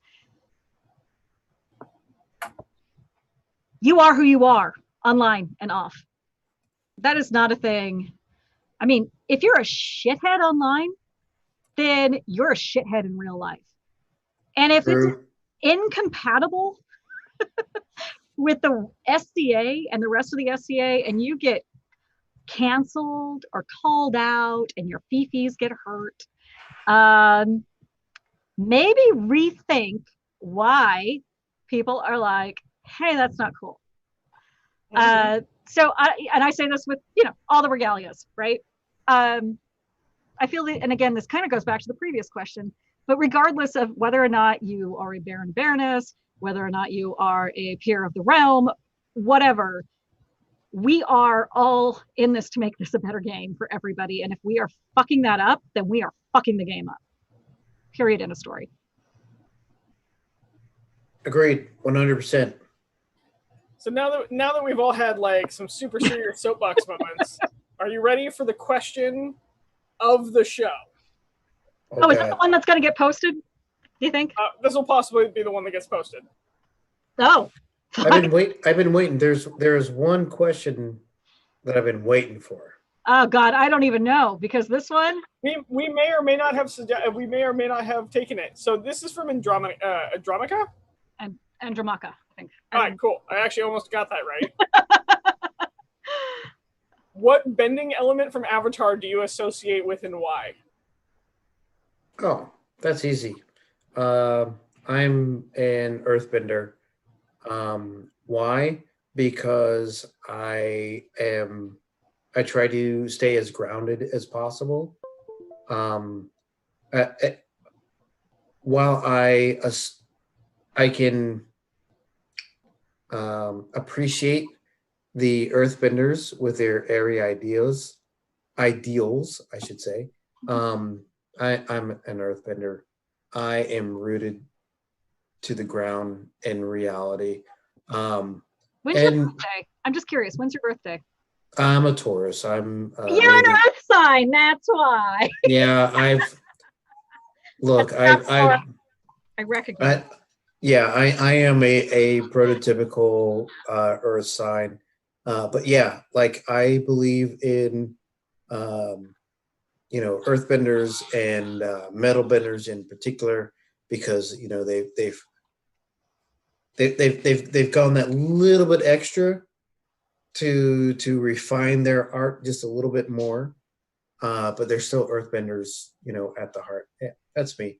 I'm boring, I'm an Earth Kingdom guy. Sorry, fellas.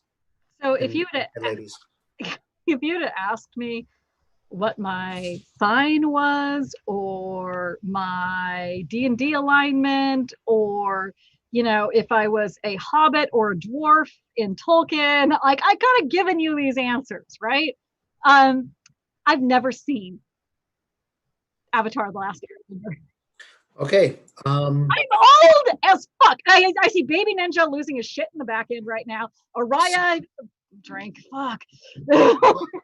Look, Okay. I tell you what, I love you so much, but we cannot be friends anymore until you watch at least Avatar: The Last Airbender. I mean, I've been telling Thorfinn for weeks. I'm like, so what was it like? Amazon, not Amazon, Netflix did. And I've been hearing, everybody's been talking about it for 1,050 years, right? It's been out for like 15 years or something. And I've always heard all of this, but I am a child of the 80s and 90s. Yeah, so am I. But never had any kids of my own, never raised anybody who was younger than me, never was really around anybody socially until they were able to drink. Okay, I understand that. I got into the shows because of my two children, who are both adults now. Yes. But I will tell you this, that with them both being adults now, in the past year, we have watched the original Avatar series and the Korra series together. I didn't realize, I've just now started looking into it, and I'm like, we need to watch this. I keep telling Thorfinn, we need to watch this. It is social commentary on the universe, right? I know, and I get it, because, and I've gotten a lot of kind of, how it is when if you've never seen Star Wars, but you understand the social commentary and the zeitgeist surrounding, right? That's been a thing. I get the alignment idea. And I will say this: if you are disappointed in JKR and her whole bullshit as a thing right now, as a feminist, I am very disappointed in JK Rowling. Well, then you should go and watch the Avatar series, because you will be very happy to swap your loyalties. Yeah, but I would ask you guys, Logan and Helga, what would you think I am? What alignment would I be? Water. The how? Explain. Well, Baby Ninja's like water, dude. No. What is that?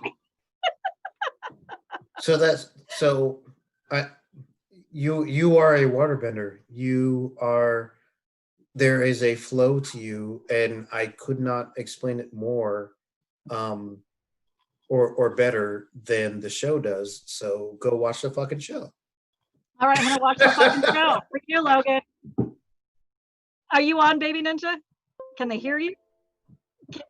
Okay, so everybody's about ready to hear Baby Ninja's breakdown right now. So I can This was gonna explain. be the brief question of the night. Nope. Oh, no. It was all So- No, No such thing. Tulia this is is a a fucking waterbender. fight. 100%. Because, like Logan said, she has the flow. She is caring. She nurtures. She wants things to flow naturally and make sure everybody is at their best. Yeah. That is why she is a waterbender. I try really hard. However, I'm a Capricorn. It's an awful, awful thing. so I'm gonna say that Baby Ninja is 100% correct. However, comma, watch the fucking show. I will watch the fucking show. Hey, which water or which sign would I be? I don't know. I've watched the show with the kids. Oh, dude, you're Earth Kingdom right with me. Yeah.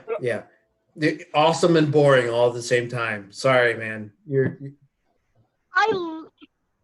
Anyway. We're Earthbenders. I don't actually Awesome know. and boring. Okay, I know that I'm tough, okay, which is an earthbender, but like No, I have a lot more of the rage of like the fire. Oh, sweetie, you're such a fire fucking nation person. Like, what? So 100%.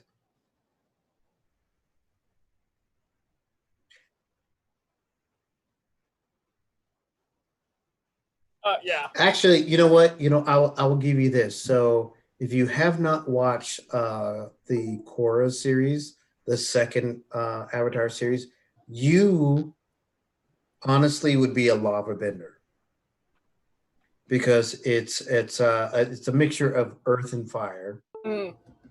So yeah, you would totally be a lava bender, which is it's something that's not it's rare and it's also exquisite and it's hard to do, but it's also down to earth and just kind of raw and real.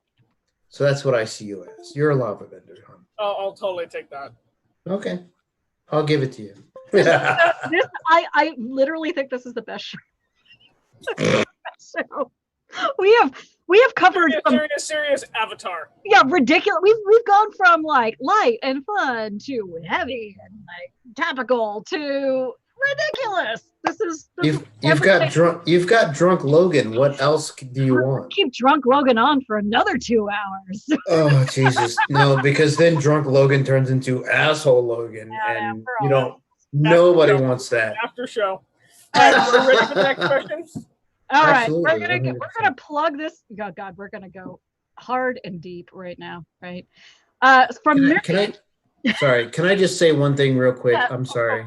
I've been, doing this show. It makes me miss. It makes me miss our gatherings. I miss my Drakenwald folks so much. I miss my Western folks so much. I miss my Kaede folks so much. I just want you all to know I think about you every fucking day. There's not a day that goes by that I don't wish that we were all together at an event and it is a selfish thing, I know. But I just want you all together around me so that I can enjoy you all. Someone said that my superpower was to find cool people and bring them together. And that may be, but it's actually a very selfish superpower. It's to find cool people from all over the known world and bring them all around me together so that I can enjoy you all. I kind of get that a lot. Maybe it's because we're both earth signs. Capricorn and Taurus. Yeah, we are, right? So I feel like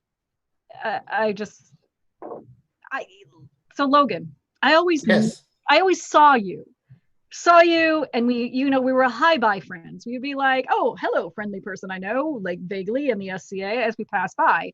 Yes. It wasn't until all of this fuckery happened I'm sorry. But all of this just wait. Do me a favor and just say fuckery one more time. Fuckery.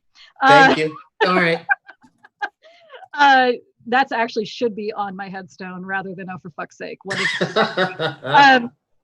but it wasn't until like, COVID and we all had to shut down and we couldn't be around each other and everything. And I finally get to know you and hang out virtually with you. And holy shit, I don't necessarily know if it would have happened because the SCA or the West Kingdom is what it is, and it's big enough, and it's a lot of things happening all at once, and you're always pushed and pulled in 1,000 different directions every time you're at an event. You literally, like, some of my best friends I don't get to say more than like 3 words to at an event, and here's somebody I don't even really get to talk to and get to know better, but I can be like, hey, Hey. But I feel like this is a blessing that this has given us like more time to get to know one another, and you're a gem. I am so grateful and so honored that you want to just hang out. Jesus Christ, what? Oh, Anyway. Trust me, dude, and I say that in the most California way ever. Yes, yeah, girl, you need to. Trust me, I know exactly how you feel.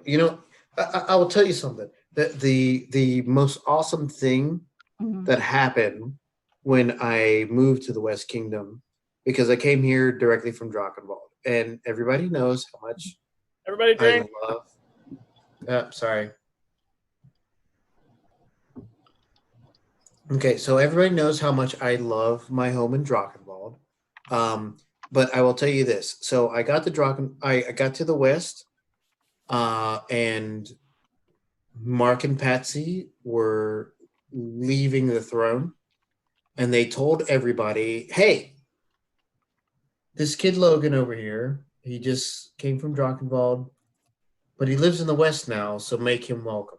And you know what the West Kingdom did? They made me fucking welcome. This is in 2011, right? The West Kingdom bent over backwards to make sure that I was welcome. Sorry, that's a little bang from my puppies. They don't like being not being able to hang out with their dad.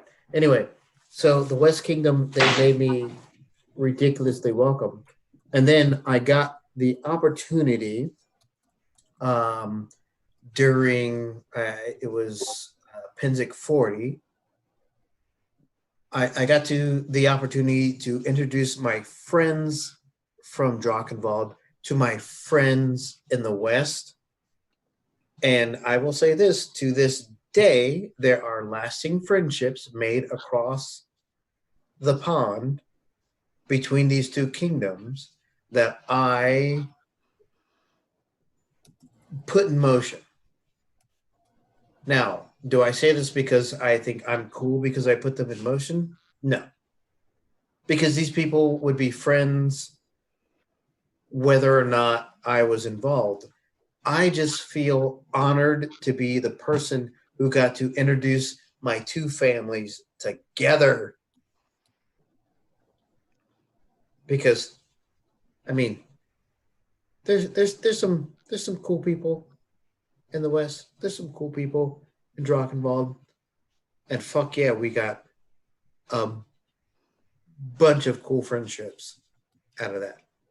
So we're getting messages of like, Okay. Hey on target. Sorry. And also, this is Logan and Tulia's I love you, man. No, I love you, man. Sorry. Okay, so this is Logan in his cups. Okay. If you haven't seen Logan in his cups, then anyway. So I guess what I'm saying is the SCA is awesome. And there is absolutely no reason why anyone from any kingdom should not be friends with other people in other kingdoms. So I would encourage you to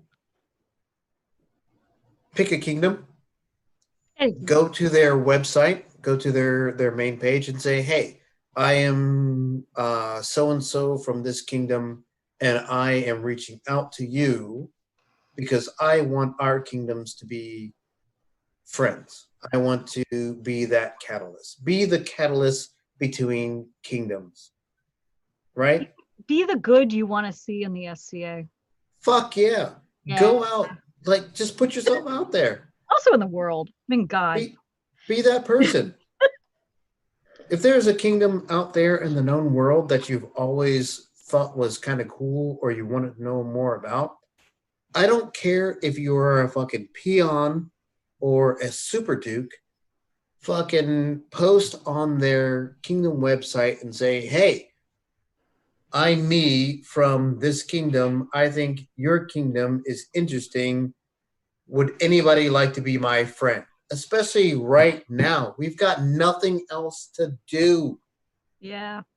We can't do events. We can't do wars. We can't get together. Fucking A, this is the time. We have a gift in the sense that we get to do this online and we get to be exposed to more people than we've ever been exposed to in the SCA. Fuck yeah, do it.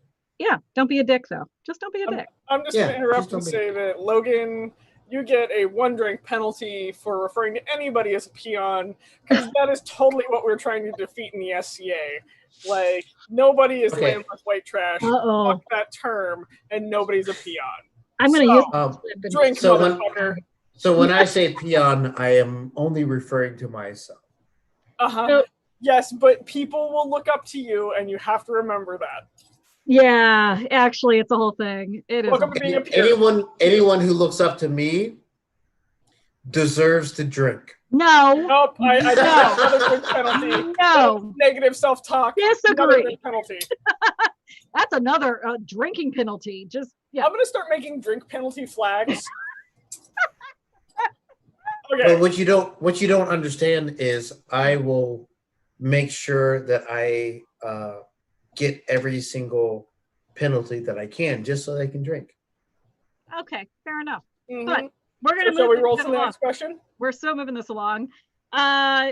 Please do. This one's from you, Logan. This is me and my laugh. When the fuck did I ask the question? Oh God. You asked a question. In fact, we've used it on a previous show, and I just decided to recycle it because it's a good question. Well, son of a bitch. Yup. Hoisted on my own petard. Go for it. Logan Pathwarden, what was your first/favorite magical medieval moment? You know, a time that transported you completely out of the mundane, if only briefly. I know exactly which one it was for me. I figured you would have an answer for this. So it was Australia War. Hold on, let me think. It was Australia War 2002, I believe. I was part of so I lived in Starkhofen, but I was not part of the Starkhofen levy. I was part of a household. We went to Australia in 2002. We had a wonderful time. But on the field, and I can't even tell you which battle it was, but we were fighting, and you know how the chaos of battle just rolls back and forth. And I came upon the banner bearer of the Princess of the Mist. So you have to understand that I was part of Caid. I was not part of the West. And the banner bearer of the Princess of the Mist had been wounded. And we were passing him, and he said, my lord, I'm the banner bearer of the Princess of the Mist. I've been wounded. He had lost his leg. He could not move. He said, will you take her banner to the fore? I dropped my weapon with him. I took up her banner, and I ran to the fore. And had a wonderful time just holding this banner. I don't know where she was or anything, but we made sure that our little household, we ran it up to the front, and we made sure that it was there, and it did not fall to the ground. And then at the end of the battle, I went back to the banner bearer the banner bearer who was on the ground. He gave me back my weapon. I gave him back the banner. He said, thank you. And then the Princess of the Mist, at that time, this was, I think, 2002, I believe. And I'm not sure who Someone she fabulous. was. Yeah, it was someone amazing. But then she appeared and she said to me, she said, thank you for carrying my banner and upholding my banner bearer's honor. And she took from her own finger a ring. And she gave it to me, and I have this to this day. And it's one of the SCA treasures that I cherish, that I have in a pouch that, it's one of those treasures that doesn't get gambled with or dice with or anything. And I'm sure I could go now and find out who it was, but it doesn't matter because I cherish that ring.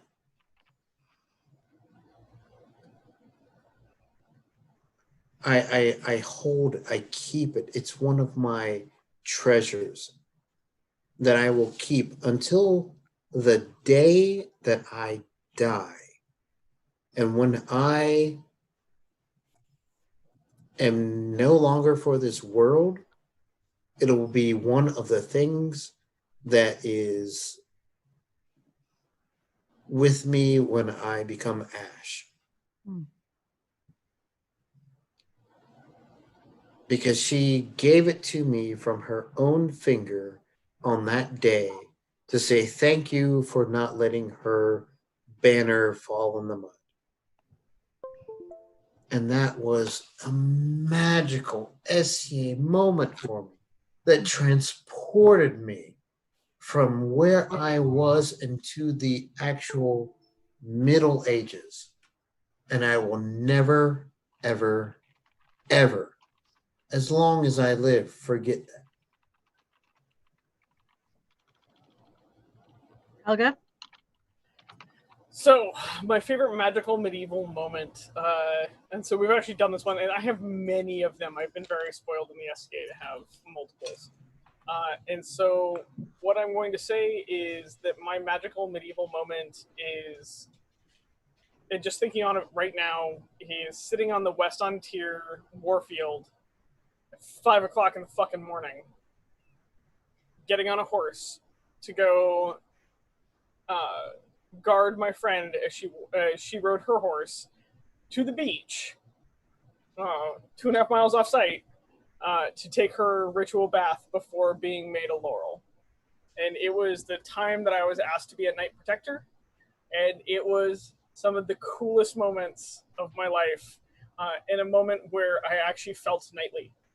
I did it in my full rig, freezing cold, and we rode, we laughed, we ran on the beach on these horses. We had a great time, and we came back, and I got back to camp. I had my cup of coffee, I put on my helmet, and I walked onto the warfield.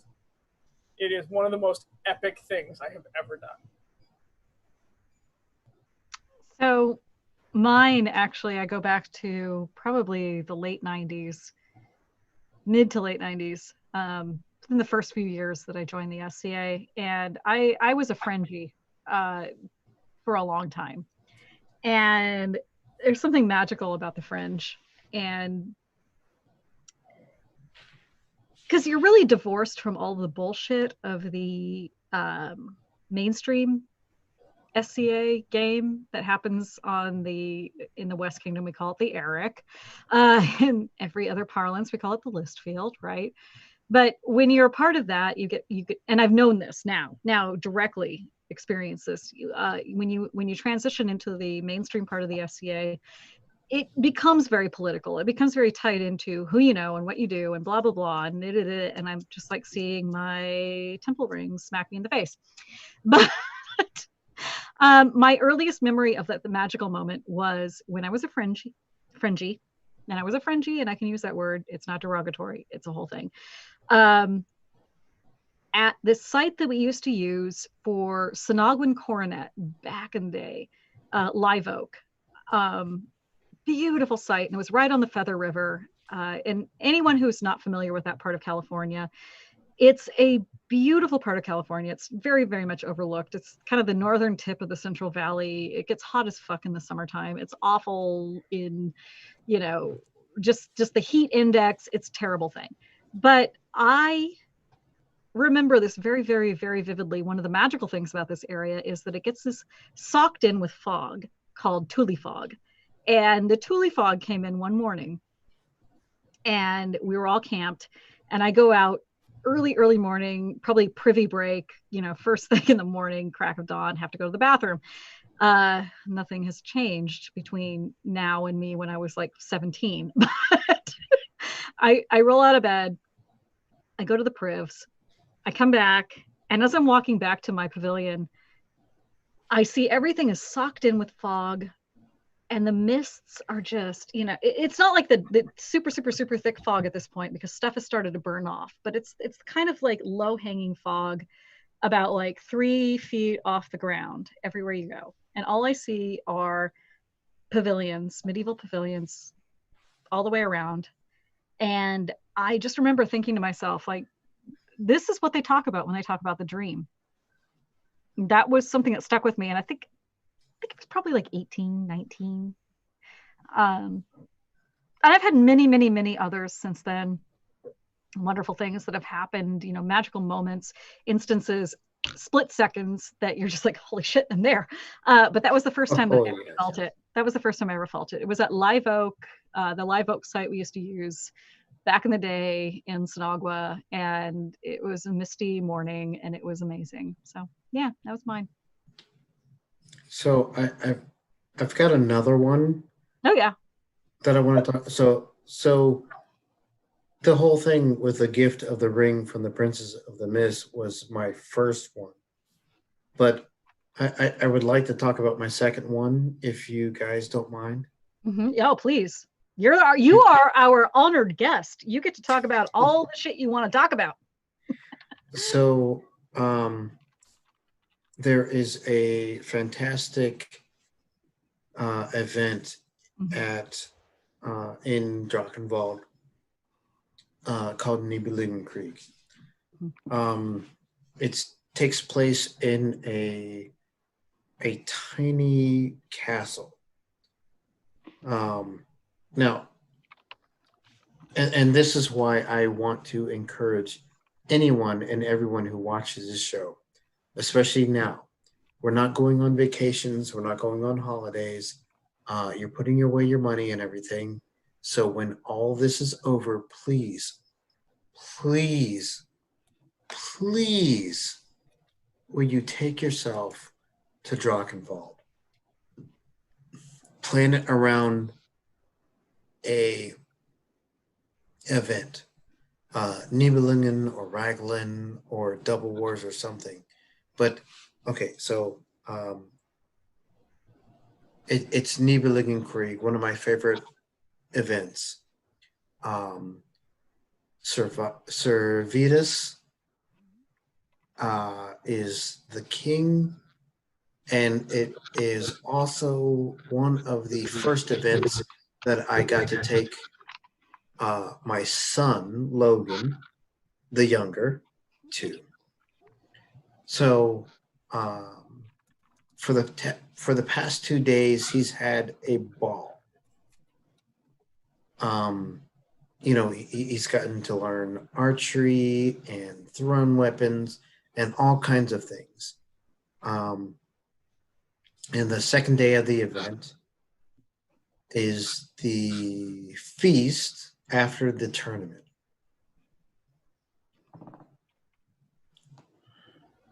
And we're at the feast, and it's a fantastic feast, of course. We're having a good time. But His Majesty Vetus calls me and my son to attend him. He's at the high table, and he goes to the very end of the high table where he has a chess set up. But he calls me and my son to come and to attend him. And so I take my boy, who is 7 years old at the time. It's his first official SCA event. And we go and we sit down opposite the King of Drakkenwald. And the King of Drakkenwald spends the next 20 minutes engaged with my 7-year-old son. Not with me, who he knows and already has a friendship with, but with my son. And he talks to him, and he tells him of the importance of, being a true man, of being true to yourself. And he imprints this amazing thing onto my son, who is 20 years old now.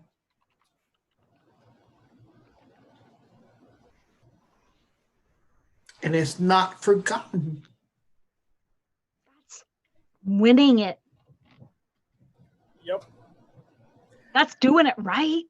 So, with that, and that memory, which is heavy and awesome, the Lady of the Lake delivers a message. A message from earlier. I made you something. Uh-oh. There's a flag. Oh my god. Drink penalty. Flag on play. No drink for you. We've been talking in the comments about like flag penalties, etc. But I'm putting this one up in the Lady of the Lake. Like I have a weird homage to her all over the back of one of my bookcases. This is 100% going up there. It will be cut out of a. I would like to know this is cut out of a paper towel. She even wavy the edges. Yeah, because she's crafty as fuck. She's crafty, and she's just my type. Brilliant. So I just dropped the fucking anyway. That's Logan. awesome. So with that actually can I just make one little comment? Logan, that's how you do it right. You can inspire one person, one kid, whatever, that they keep that with them for the rest of their goddamn lives. All the fuckery that happens. Whoever that queen was, she nailed it. Dude, he's 20 years old and he has not fucking forgotten. How old was he at the time? Well, he was like 6 or 7. So like 15 years, 13 to 15 years go by. He still hasn't forgotten. And Vetus, if you're watching or if you get a chance to watch, brother, I love you. I would like to note that the Lady of the Lake says the girl is crafty like ice is cold. Fuck yeah, she is. She's crafty and she's just my type. Okay, That was a Okay. shout out for me. And with that, I'm going to go ahead and wrap up this episode. I think we've gone kept long. you guys captive for over 2 hours. I want to say thank you so much to everybody that tuned in this week that watched either for part or all of it. I'm going to ask you to go ahead and like and share. The more likes we get, the easier it is for us to get better bandwidth on YouTube. So I'm going to do my little marketing thing right there of please hit the like button. It helps us a lot. Please go like previous shows if you haven't before. Fuck yeah. Also, please go like Ask the Knights live. Yep. Fuck yeah. I doing was some just about amazing to roll work. into that pitch here is tonight. Logan Pathwarden is also the main host of Ask a Knights Live, which is one of our sibling shows, and started up in this pandemic. He is doing shows weekly, sometimes twice a week, where he invites 2 knights from around the known world to ask questions that all the unbelts submit to him. It is a delightful show. Go follow him on Facebook. He also has a YouTube presence. We'll make sure that this is posted in Between Two Peers so you can find him easily. He is a delight. I want to say thank you, Logan, so much for being our guest this week. And so next week, we have Mistress Morgan as our guest. I am so looking forward to this. You want an Mistress old school Morgan Sassy Athlete. SCA'er? That's going to be the show. She's a lot. She made my coronet. If you like my coronet, see this beautiful piece of artwork? I do like your cornet. Yeah, it's pretty good, right? It's Can one of my. I mean, I have multiple favorites, but this Can one. I have it? You can buy your own, girl. But Morgan is one of my dearest friends and also colleagues. She's fellow Laurel, and she is a metal worker and she got her Laurel in CNI, calligraphy and illumination. She is amazing and she's highly opinionated. So this should be a really fun show. Yeah. So, and that one, and I'm going to pimp the last thing for the evening before we sign off and tell you guys to enjoy a wonderful Can I weekend. pimp it? I want to pimp it. I didn't get to pimp anything. Go ahead. Can I? But I want to pimp something too at the very end. No, okay, well, I'm going to pimp the fact that tomorrow, what time? Same bat time, same bat channel. Fuck yeah, it is. Saturday, tomorrow at 7 p.m., Between Two Peers is going to be coming back to do a hosts versus tech crew. So You guys are so fucked. I know, right? We're gonna do a show, a very special episode because it's gonna be really special. Trust me. Of the crew asking Helga and I questions, and we have no idea what's happening. So, and I would like to know that I probably called out that the Lady of the Lake is going to be answering questions with you and I. I bet she's in on it. Yeah, she's either in on it, so she's either going to switch sides when this show starts, or she's stuck with us. She's neutral. She's neutral. Anyways, so yes, tomorrow, Saturday. Is she neutral? Yeah, Saturday, July 18th at 7 p.m. Tune in for a very special episode of Between Two Peers. And with that, Logan. So, next week I have a very special episode coming up. I cannot tell you exactly what it's going to be, but I will tell you this. It is different from any Ask the Knights episode that you've ever seen. Thursday. Looking forward to that. In a world. So, all of that plugging various things, saying thank you, reminding you guys to like, share, etc., because I don't have that weird social media litany down completely. It's true. Or I just feel like a jackass every time I do it. Yeah. I'm going to say tune in tomorrow. Also, if you have questions, send them to our tech crew. That way they can ask us questions that we have no prep time for. For tomorrow. Absolutely. Could I say one more thing before we finish? Absolutely. Okay. Could I say how do you say that thing that God damn it, there's a specific way that you're supposed to say this thing that's Oh, wait. I've got it. I've got it. Are you ready? Yes, Are you very ready? I'm so ready. Okay. So I would just like to say, all hail the King of Drakkenwald, All hail. Drakenwald. and all hail the King of the West. Hail the King of the The West. King of the West. And with that, we love you What? and good night. Oh, God. Are you out?